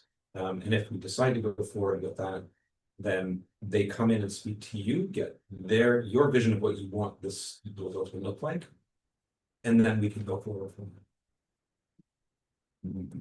Yeah, just before we end this, can I give you a little, some of you already know a little history on the logo you have presently. It was designed by students in the area of a high school. And it was a competition that was sent out, and it gave input from the public of what they want to see their municipality's logo look like. And that's, well, in my opinion, community input. I'm not a big favor of spending money on having someone to sit here and design a logo. If I can just imagine we're gonna spend money on a logo, we're still gonna sit around here and discuss, I don't like this one, I don't like that one, and you're not gonna have a consensus. And so I'm just saying, when I'm looking at this, I'm looking at plain and simple, that, move on. If the opportunity ever arose that, well, maybe we should change the name, that's, to me, when you go out and spend the money and get it done properly. That's just me. But as far as changing the name, that's another subject for another day, but that needs to go up to the public as well. So, you can table all this if you wish, but I just give my viewpoints of the whole process. Councillor Bateman. Thank you, Mr. Chair. Could I make a motion to accept number 2? Like, staff has gone to quite a trouble to make something up, and I appreciate that. And it's not rocket science. It's a logo. We don't like it. Then in a couple or 3 years, we can change it, or next month you can change it. So I'm gonna make a motion, if I can get a seconder, to accept number 2. All right, can we get a seconder? Is that possible to do, Laura? Well, you already have a motion, so. Just pick number 2, in other words. Yeah, He's saying pick option 2. To amend it to say option 2. yeah. And get it over with, and we'll make up a logo, and everybody can have it. Before we go there, one question I had was under your costs for hamlet signs, you excluded Lynn and Toledo. In one of the reports, it says that they do their own signs. They have their own. Yeah, signs. So they wouldn't be affected, in other words. Yeah. Councillor Smith. Okay, so I'll give you a little history. Okay, so that was all done when there was trustees and there was community people who funded all that. And my personal opinion that doesn't matter what hamlet you live in, all the signage needs to be the same. So going forward, I'm not saying we need to change that today, or the one we have in Toledo. But I'm just saying, going forward, if we ever have to make the change, we'll make the change. And that's how that came about. Okay, so Mayor Burke. That's okay. Thanks, Mr. Chair. I just wanted to pick up on something that Councillor Brayton said, that, you know, let's pick one tonight. If we don't like it, we can change it in 3 minutes or whatever. Well, the implications are that we're gonna have to live with this for a while, because it's gonna be going on our signs and our letterhead and everything else. And That's good. you know, and you don't want to be spending thousands of dollars to undo something three months from now. I really think that we need to do something to get to a point where there's some enthusiasm around the discussion. And to be honest, I don't think that we are going to reach an enthusiastic finish line. Yes, we could force a finish line tonight, but I don't think that's doing justice to what the logo is supposed to be, to be quite honest. I don't think we have to do this tonight. Christine and then Councillor Malone. Actually, it's more about the color and the font that it moving forward on our website. I mean, it's kind of been cart and horse, because Jordan has been working on the website and she's incorporated these colors into the website as part of, and they are very similar to what we already have, Yes. right?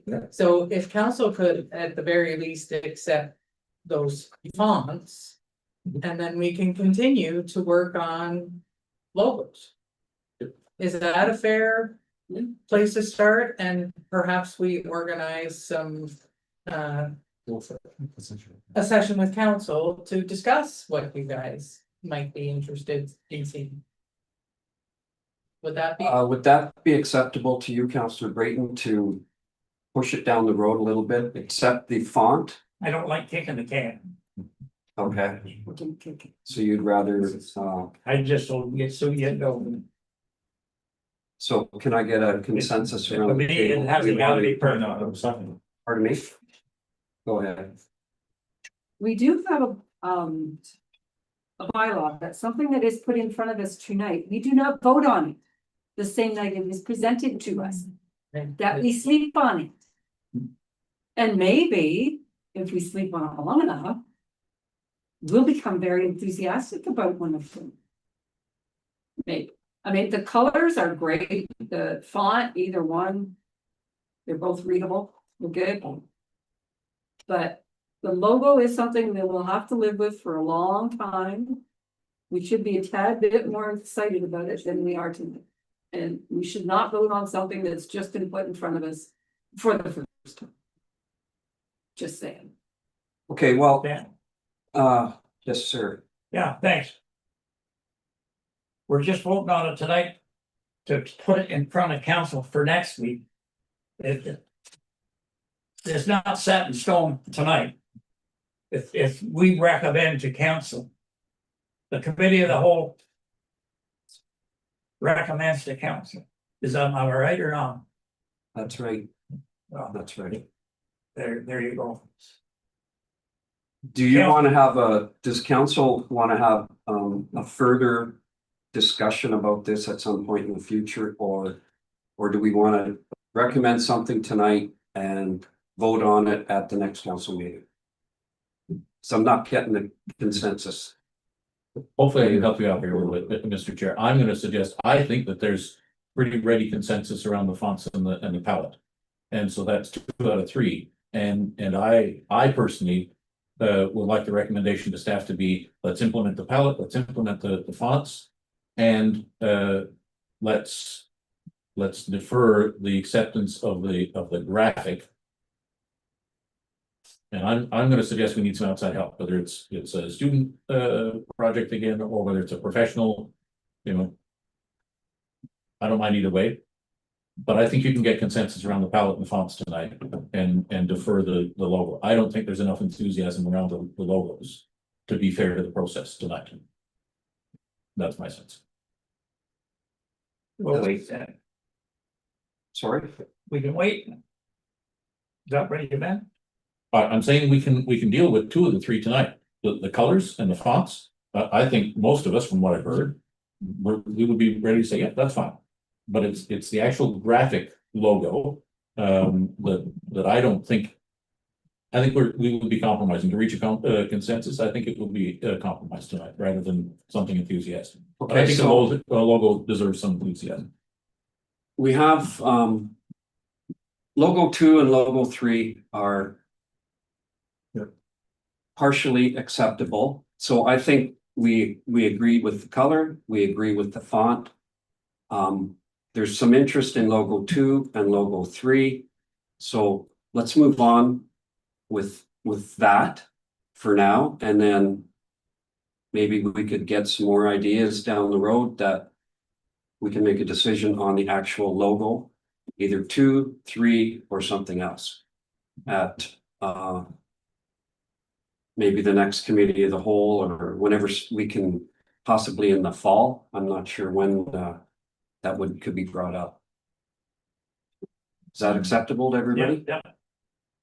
Councillor Smith. Chair, so. Well, I don't think we're really in a rush. The consensus, I don't think we want to rush this, I guess, is a consensus. If we do engage the high schools, that's not gonna take place until September, October. Mhm. If we engage a graphic designer, that's gonna take time anyway, but I don't know what the cost is. So, you know, my thing is, it's all about the input. You know, rightly so, staff has done a great job of providing what they did in front of us.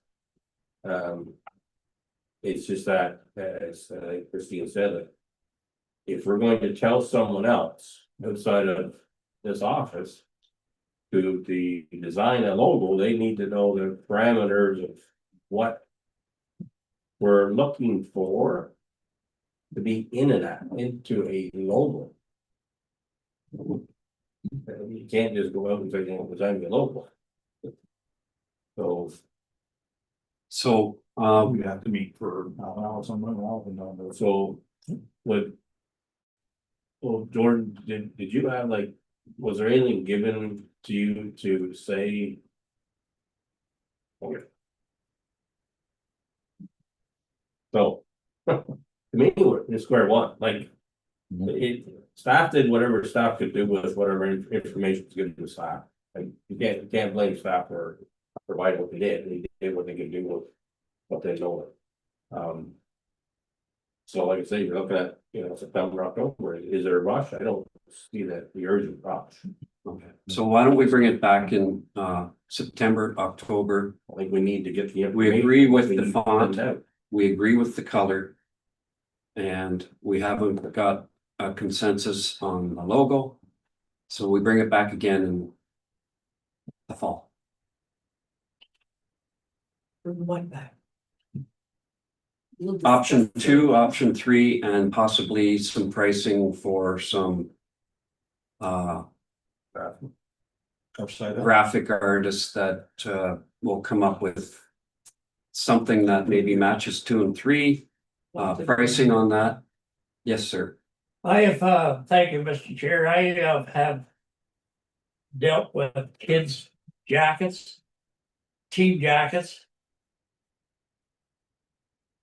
I went to the guy that I ordered my coat from, and I done it for, I think probably 11 or 12 years. He never charged me nothing, and he come up with the design, what I wanted. I told him what I wanted, he come up with it, he made a couple, threw them at me, what do you think of that? Like, I don't know whether anybody does that anymore or not, that wasn't just yesterday, but, I did have a little experience with it, and that's how they use it, so. I don't know whether they still do that or not. Okay, so that's what we want is basically some more options. Maybe we should put it in our key. For the graphic design. Only way we're gonna be able to do that. Yep. Okay, in the fall. So, Laura, Are you amending the motion then to move the recommendation to defer the logo designs to the fall? yes, And then the others? if there's questions between now and then with the website design on color and font, I think we've agreed that we like those colors and font.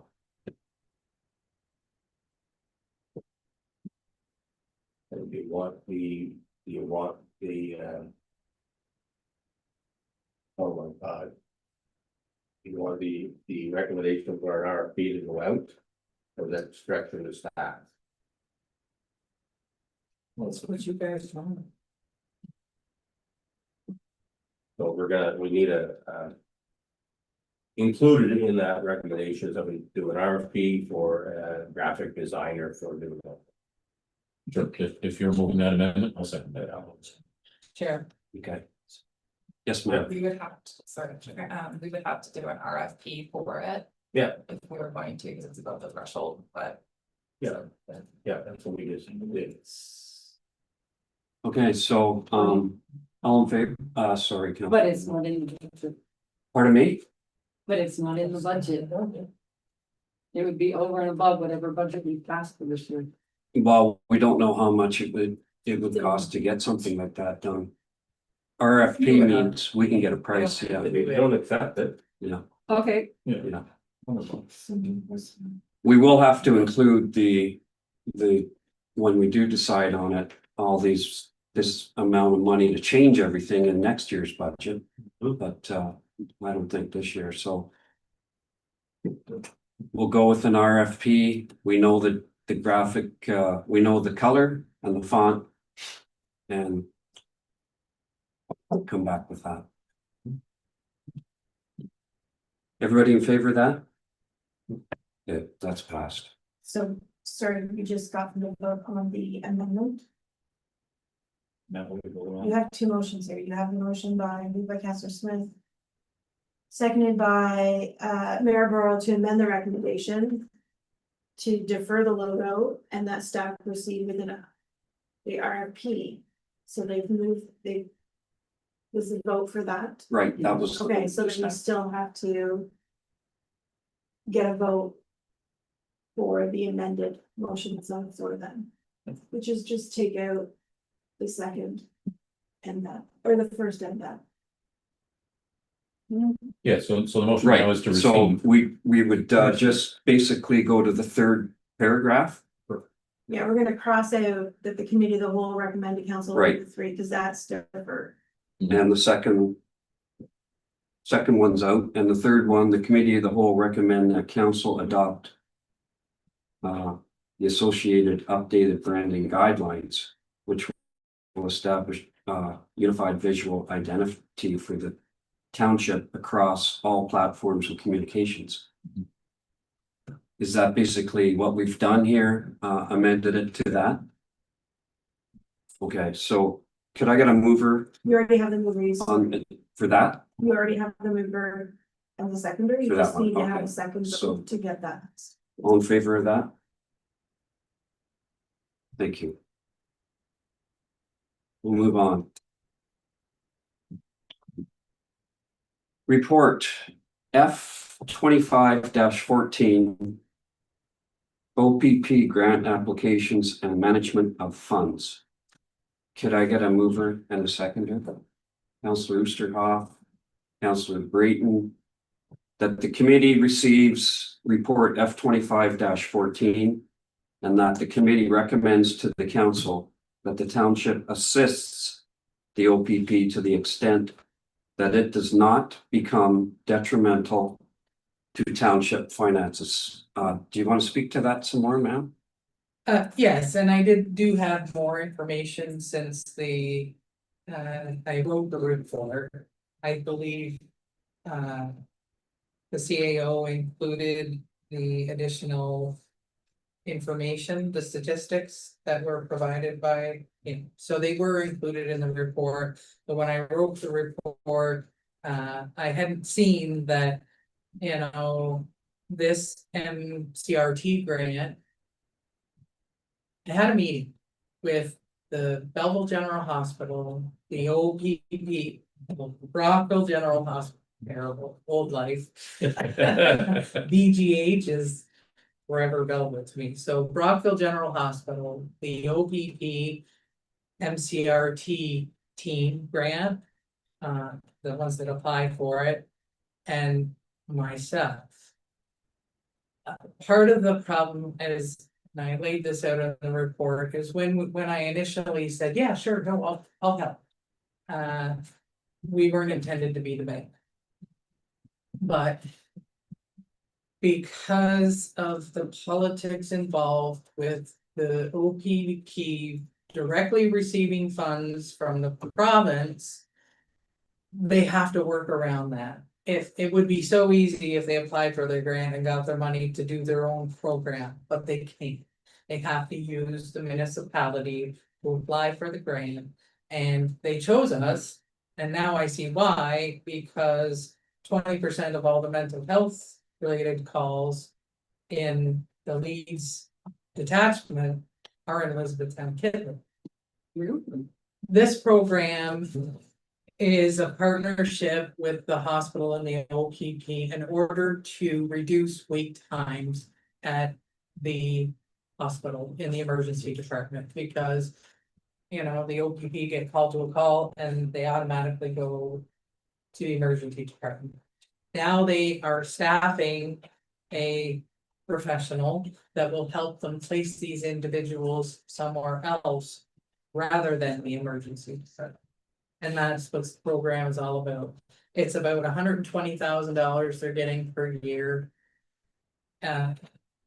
If we fronted that money because they needed to buy something other than the staffing that they're using the grant money to pay for, which is these bicycles,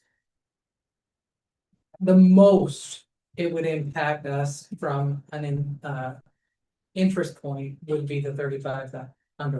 But they're not gonna expect us to do that, and the hospital is willing to pay their employees and then submit, when we have the grant money in our hand, an invoice to have us pay for it. So really, it's just staff time mostly that this is going to take up. It's a valuable service. It's a very good cause.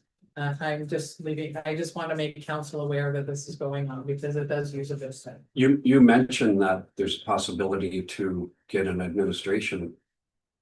We could recoup the cost, and that'll be council's decision.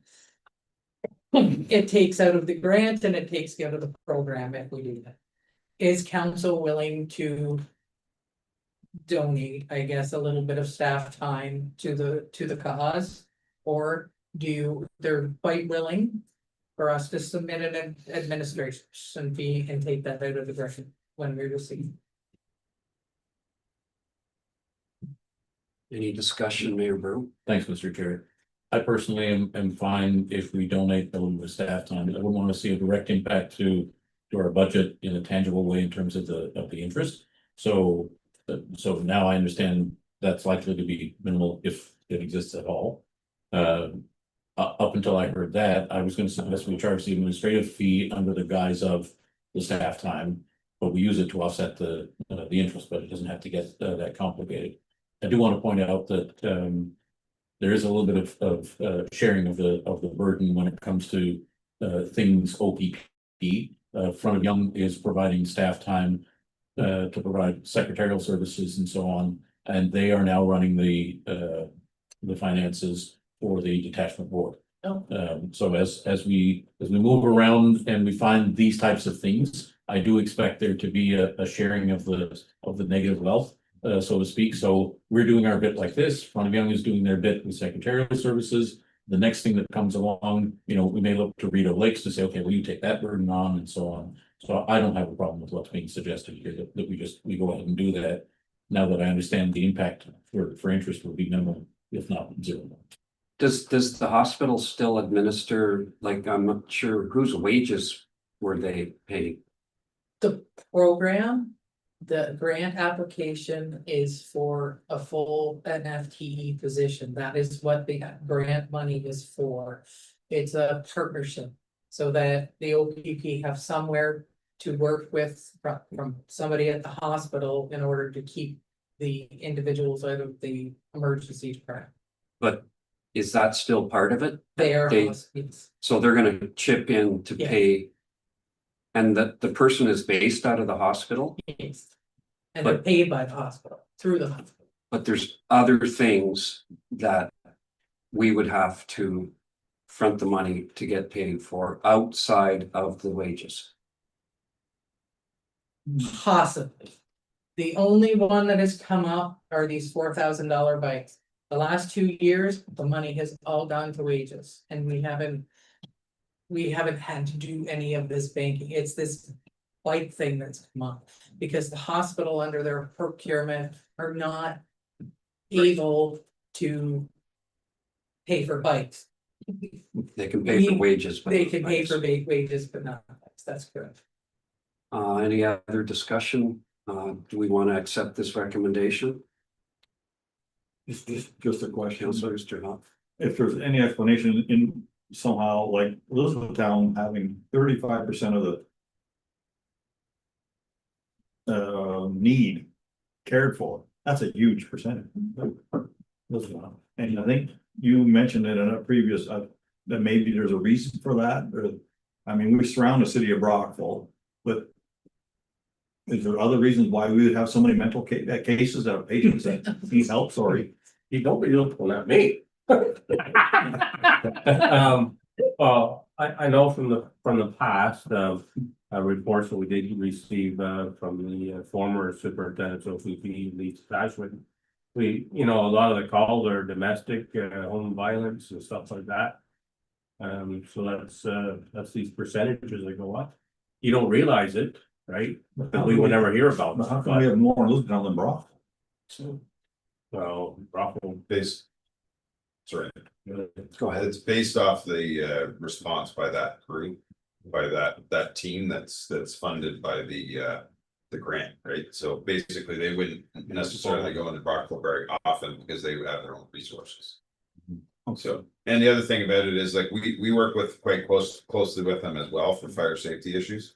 We quite frequently go on calls with them to assess for fire safety. And just because of the sheer numbers of individuals that are having issues with mental health and addiction and such, they sort of overflow into the township from the city, because there's different areas and stuff where they're overcrowding and such, right? So that's why I think that's, to answer your question, I think that's why we end up with the larger number sort of in close proximity to the city. Okay, any other discussion? All in favor? Opposed? Carried. Fire and emergency services, surplus extrication and PPE equipment donation. Can I get a mover and a seconder? Councillor Smith, Councillor Brayton.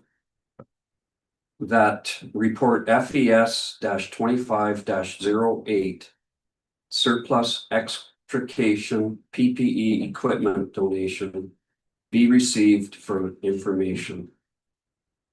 Would you like to just overview what you put in the report? Sure, through you, Chair, to the committee.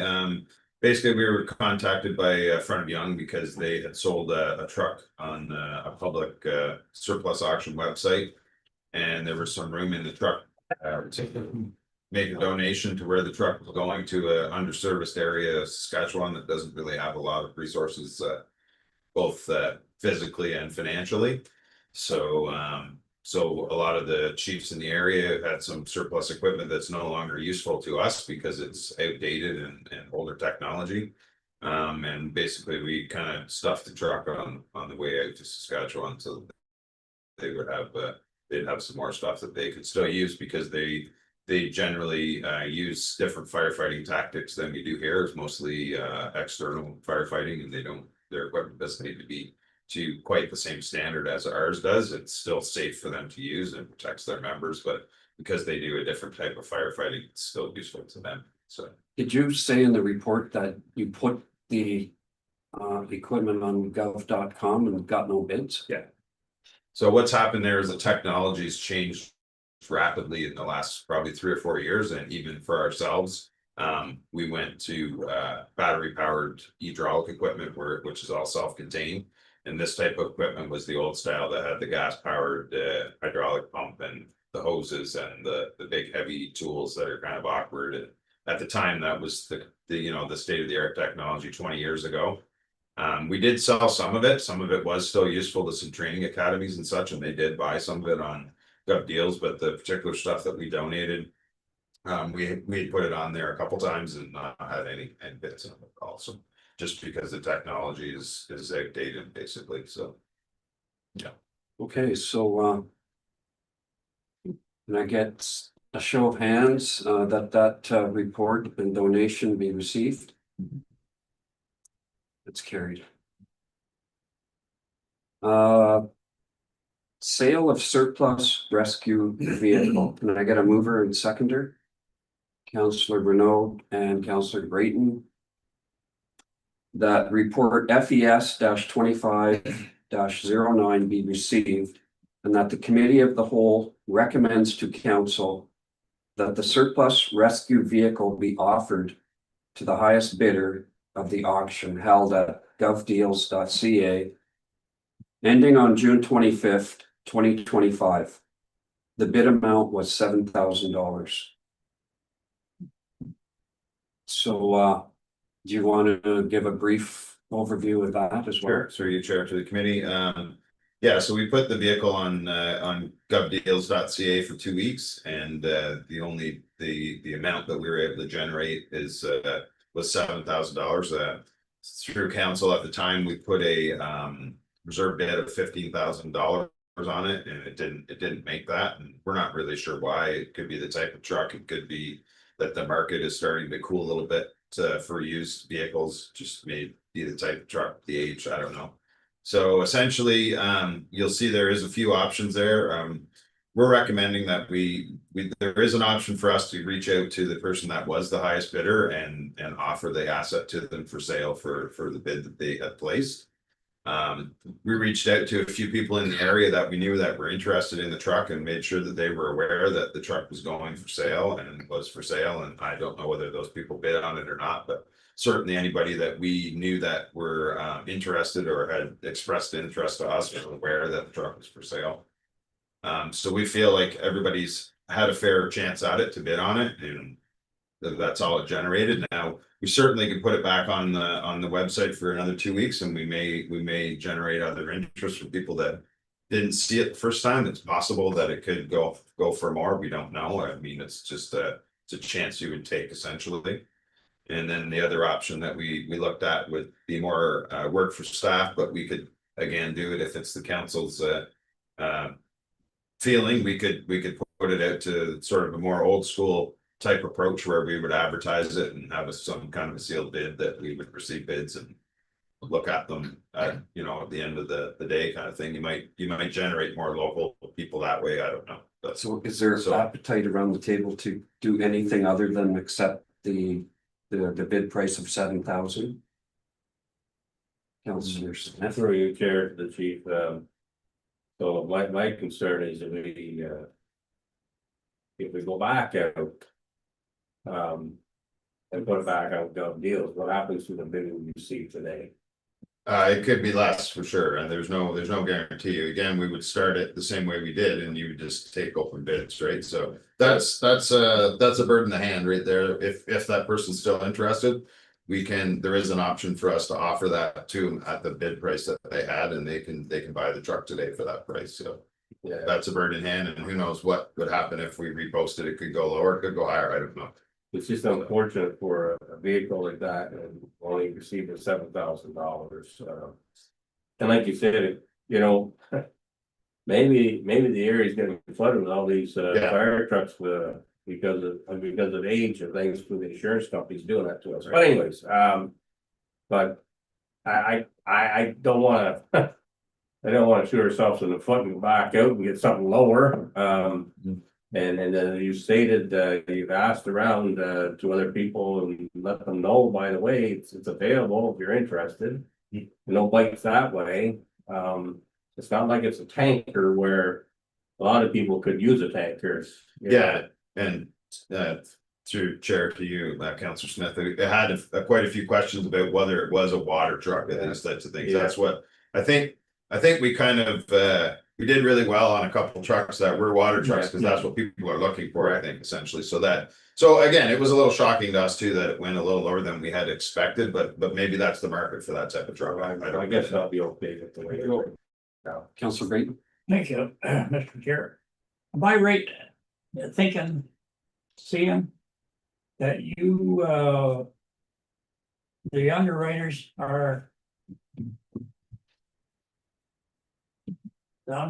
put the 20-year for fine, sir. Yeah, that's coming up. Yeah. Not this type of truck though. It's the other type of truck, the water type. Yeah. Yeah. But not this truck, No, not covering everything. no, this one's different because it's not used for fighting a fire basically. So that doesn't come into the accreditation. No. Oh, This type of truck does not, no. tanker pumper. Tanker pumper, yeah. Tanker pumper is 20 years. Well, you guys are gonna make that Yeah. decision or make a recommendation. Well, we've been fighting it for years. Yeah. Okay, so I'll call the vote. Do we want to accept the $7,000 bid? All in favor?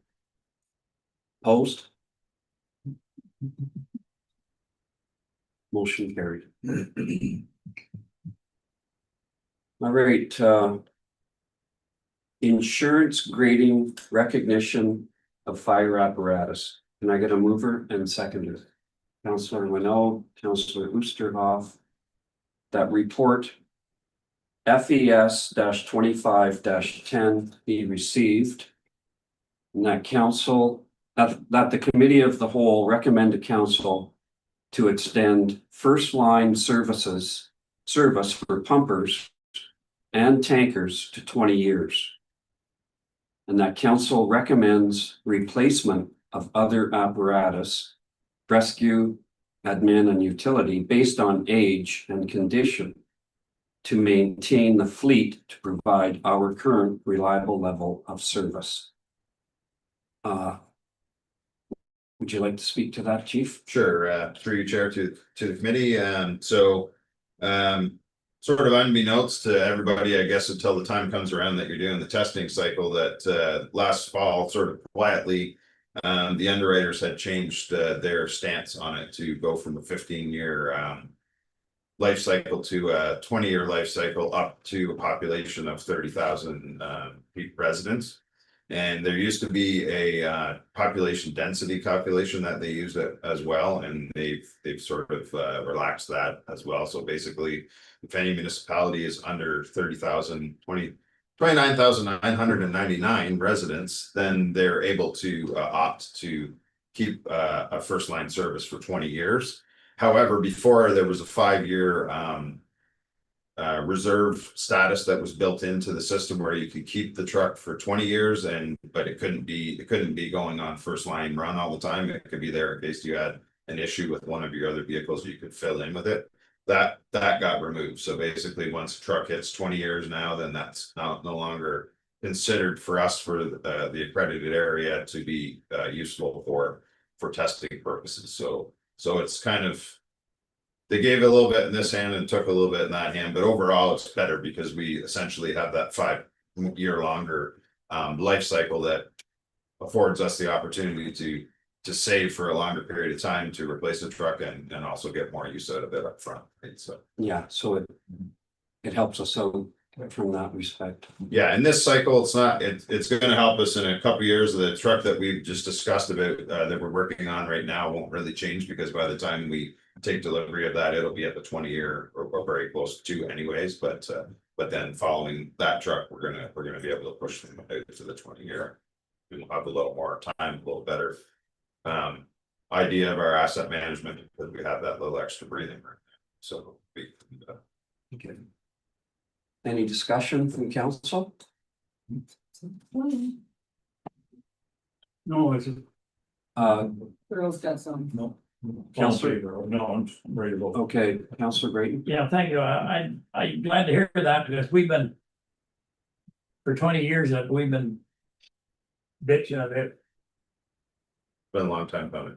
long time coming, and it's nice to see it did finally come through in my lifetime. Yeah, it's on again eventually. Yeah. Yeah, that's a good thing. Thanks. Yeah, you're welcome. Did I call the vote then? All in favor? That's carried. Thank you. All right, participation bylaw, LNG mutual aid plan. Could I get a mover and seconder? Mayor Burrow, Councillor Smith. That report FES 25-11 participation bylaw LNG mutual aid plan be received, and that the committee of the whole recommend that council adopt the attached bylaw to participate in the United Counties of Leeds and Grenville municipal mutual aid plan. Could we get a quick explanation? Sure. Yeah. So this is just an administrative one, Chair, through you to the committee. Essentially, our coordinator for Leeds and Grenville Mutual Aid right now is redoing our program because it's as most government programs go, you have to revisit and make sure that you're catching all the capturing everything that you need to. And we went on the hunt for an actual participation bylaw, and we were unable to find one in the record. So the one that's attached is a very generic one that was provided by the Ontario Fire Marshal's office. Gonna fill in the blank with your township name and it covers the basis it's basically just having council allow us permission in writing to participate in the mutual aid program, and it'll just be attached to the plan for the whole county. So that if we're ever audited or the province wants to see the paperwork, all the municipalities will have it's sort of giving permission to their fire department to help each other, right? Basically, is all it is. Any discussion around that? All in favor? That's carried. Okay, thank you. That was the fire department. Now we're on to Public Works. Completion of the 2025 annual maintenance gravel. Can I get a mover and seconder? Councillor Oosterhoff, Councillor Renaud, that the committee of the whole receive staff report PW 2519, the annual gravel maintenance program for information. Would you like to speak to that, Mr. Metcalf? Through you, Chair to Council, it was a successful program this year. We still have some, this report was originally paired with the Devon report. It's kind of offers to it. I'm in my 15th hour here today, so we fine. Yeah. Any discussion? Councillor Smith? Thank you through chair to Director of Public Works. So looking at the map, it looks like we basically covered the central part of the municipality. So is in my view of looking at this, we do X number of kilometers of road, is it based on a certain sections in the municipality, or is it just here, there, and wherever? Or how do we decide who gets the gravel? Chair through you to Councillor Smith, so the previous public works manager and lead hands. Completed road tours and assessed the roads based on condition after the winter. And we completed the road shoulder reclaiming, and then we made a decision based on that. We'd like to be able to, in a position to be able to do half the roads each year. However, due to budgetary constraints, we're unable to. Last year, you guys spent quite a bit more money. We reduced it this year to try and fall within the projected tax increase that you guys are comfortable with. So we had to make do with what we had. Wasn't an exact science to quantify the amount of gravel placed on each road. We did a neat quantity, which is based on a width, a length, and a depth, and a specific gravity of the stone and the application rate. Now, in certain instances, like say Mud Creek and Fly Creek, there are a few spots that they didn't follow necessarily that same formula. They needed a few additional loads of different spots within the road network. But utilize that. And based on we were able to add additional roads that passed what we originally had anticipated. Partly to do with how the guys were managing the day-to-day operations. Councillor Creighton. Yeah. Okay. I think next year and the future years, we have put so much money into the gravel. Unfortunately, or fortunately, we got the same amount of money we spend every year, but the gravel keeps going up and there's less and less every year going on the road. So I think maybe next year, that when it comes budget time, I think that we maybe should change that around a little bit and either put the price up because the price of stone's going up. And if we keep on, if we don't do something, we won't be buying any gravel at all. So I guess to keep the roads up, and I don't know whether the director or the works manager are going on with me or not, but that's the way it works. And so I think future years that we're gonna have to come up with more money for gravel for the roads. He's shaking his head, yes, so I'm sure he'll remember that at budget time. Well, I'm sure that it's there's quite a difference. I know in 15 or 18 years, 19 years, the gravel and the road service, and this is delivered on the road. It's not in a plant, so trucks are more expensive, drivers are more expensive. The cost of getting the stone out is a lot more, so the price is gotta go up. So the old township is gonna have to go up some more money to have the total tonnage to put on those. Thank you. Mr. Back you to Councillor, I definitely agree that we need to make sure we increase the budget. The community has been well served by the contractor that has supplied the stone over the years. They give us a great service at a very reasonable price. But their costs have definitely gone up, like their wages have gone up, their overhead costs have gone up. And the other piece of the picture is we have grown, not significantly, but there are more houses being built and the traffic volumes are increasing on the roads. So that increases the request. So 2 years ago in 24, the number that we used, everyone was happy when the roads were completed. It just, when the bill came in, it was a little hard to swallow. So we did neck it down this year, but realistically, the 24 application rate is timing where we kind of should be hitting. Understood. All right, I'll call for a vote on that. Pardon me? Yeah, we're voting. Okay, all in favor? Yeah, in favor? Yeah, that motion is carried. Development of Public Works Policy Framework. Can I get a mover and seconder? Councillor Winode, Mayor Burrow. That the Committee of the Whole receive report PW 25-22 Development of Public Works Policy Framework. And that the Committee of the Whole recommend that Council direct staff to update existing policies and develop new policies to ensure compliance with legislation and community expectations. And that the Committee of the Whole recommend that Council direct staff to bring back policies back to Council for approval.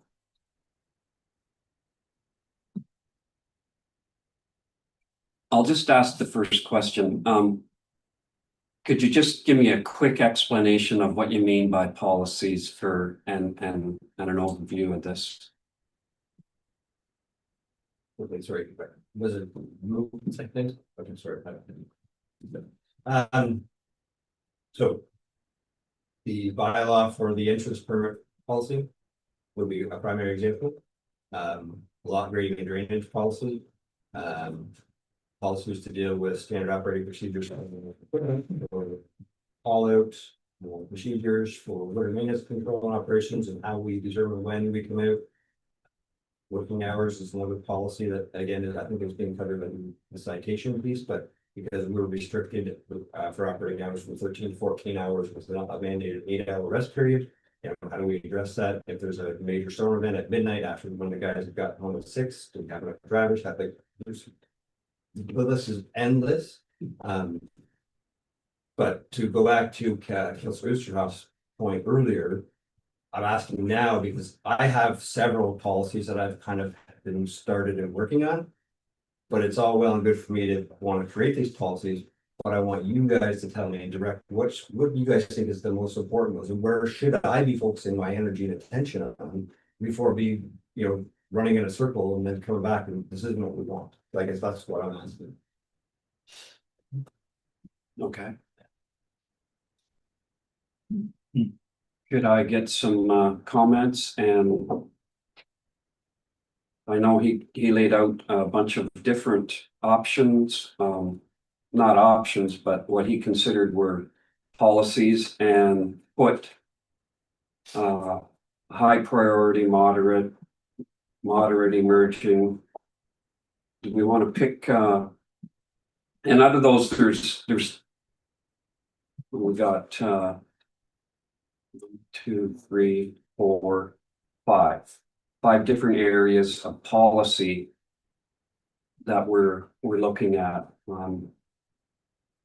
He puts safety and emergency management as a high priority. And then there's sub policies underneath that. And then we got infrastructure maintenance, high priority, engineering development, moderate to high, and then environmental and sustainability, moderate to emerging importance, and administrative, moderate priority. So is it council's favor to maybe start out with the higher priority areas to start with? Go ahead, Councillor. That's what I was gonna say. We should just start with the high priorities. Because that'll take us into the winter. We've got some good maintenance and all of that. And then work on the others as we see, as staff have the time to work on them. It's a large pill to swallow to figure it all out and, come up with recommendations, but any other discussion? Yeah. Mayor Burrow? Thanks, Mr. Chair. Yeah, I want to acknowledge that a fair amount of thought has obviously gone into the order of these things, because it, for me, makes it pretty simple for me to digest. I mean, this is an elephant and it's being presented to us at, one focal at a time. So I really think the obvious thing is start at the top of the list because that list has been identified and segregated so well start at the top and just work your way towards the bottom. There are a few that I could pick out, a few, 2 or 3 that I could pick out that I expect are gonna generate a lot of discussion. Things like the canopy and coverage, the lot grading and drainage and so on. Because I imagine that we're gonna get a lot of input from residents, either through a direct engagement or just, they'll see that coming up. But those are further down the list, so I agree wholeheartedly. The highest priority are the risk critical issues, the health and safety, and so just have at it. The way that it's been outlined, start at the top, work your way to the bottom. Do we add in there, the culvert discussion that we had earlier? In there, it's in there. No, That's down the list. But, oh, I see. yeah, any other discussion around this? Well, just, Councillor Oosterhoff? are there policies in place now and you just want to modernize them? Or are they just apps? Through your chair, Councillor, some of them are existing and I want to revamp them, like the insurance policy, we have a policy and it's decent, but there are some gaps in it. Yeah.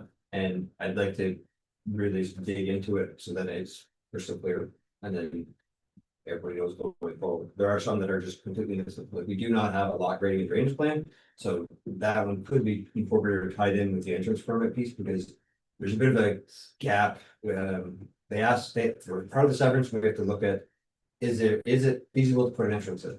We say yes, and then everybody automatically thinks that that's a automatic, yes, you get an entrance, and then they come get a building permit, and like, oh, you have to get an entrance permit before you can get a building permit, so then we give them an entrance permit, following that policy, and we have no idea what they're doing, we're saying, yep, stick your entrance here, it's good, then they build it up, and then all the water comes to the road, and there's no thought to about what do we do with that water? We've got no ditches, we have no way to convey the water, there's no connection. And then once we give them the entrance permit, there's no time frame on it to complete it, there's nothing to hold them to actually doing it. If we can, through other municipalities, they can be tied to the building permit process so that they can't get their occupancy permit until we sign off on the approved entrance, that they've completed it according to the standards and requirements set out in the policy. So it kind of works hand in hand. That sometimes a lot of residents are frustrated because they come to get a building permit and they get told they have to do this step. So in a perfect world, we get it set up as a one windows setup so that they can come in and they make both applications at once and then it's farmed out to the departments and each Jason and Tracy and myself and Josh, we do our piece, they do their piece, and it's all kind of in concert. We're swimming together, and then the resident doesn't have to bounce back and forth between people. We take that on internally. There's a bit of coordination as well. We just definitely need more staff. So they're in on this too then? They will be as for consultation, absolutely, yes. All right, so it looks like we start at the top, Royal, and move on from there. Slowly but surely. All right, so could we get a vote on that? All in favor? That's carried. Under correspondence, I see nothing. Under informational items, I see nothing. I don't believe there's any other questions. So could I get a mover and a seconder for adjournment? Councillor Renaud, Councillor Brayton, all in favor? Thank you. And the man. Okay.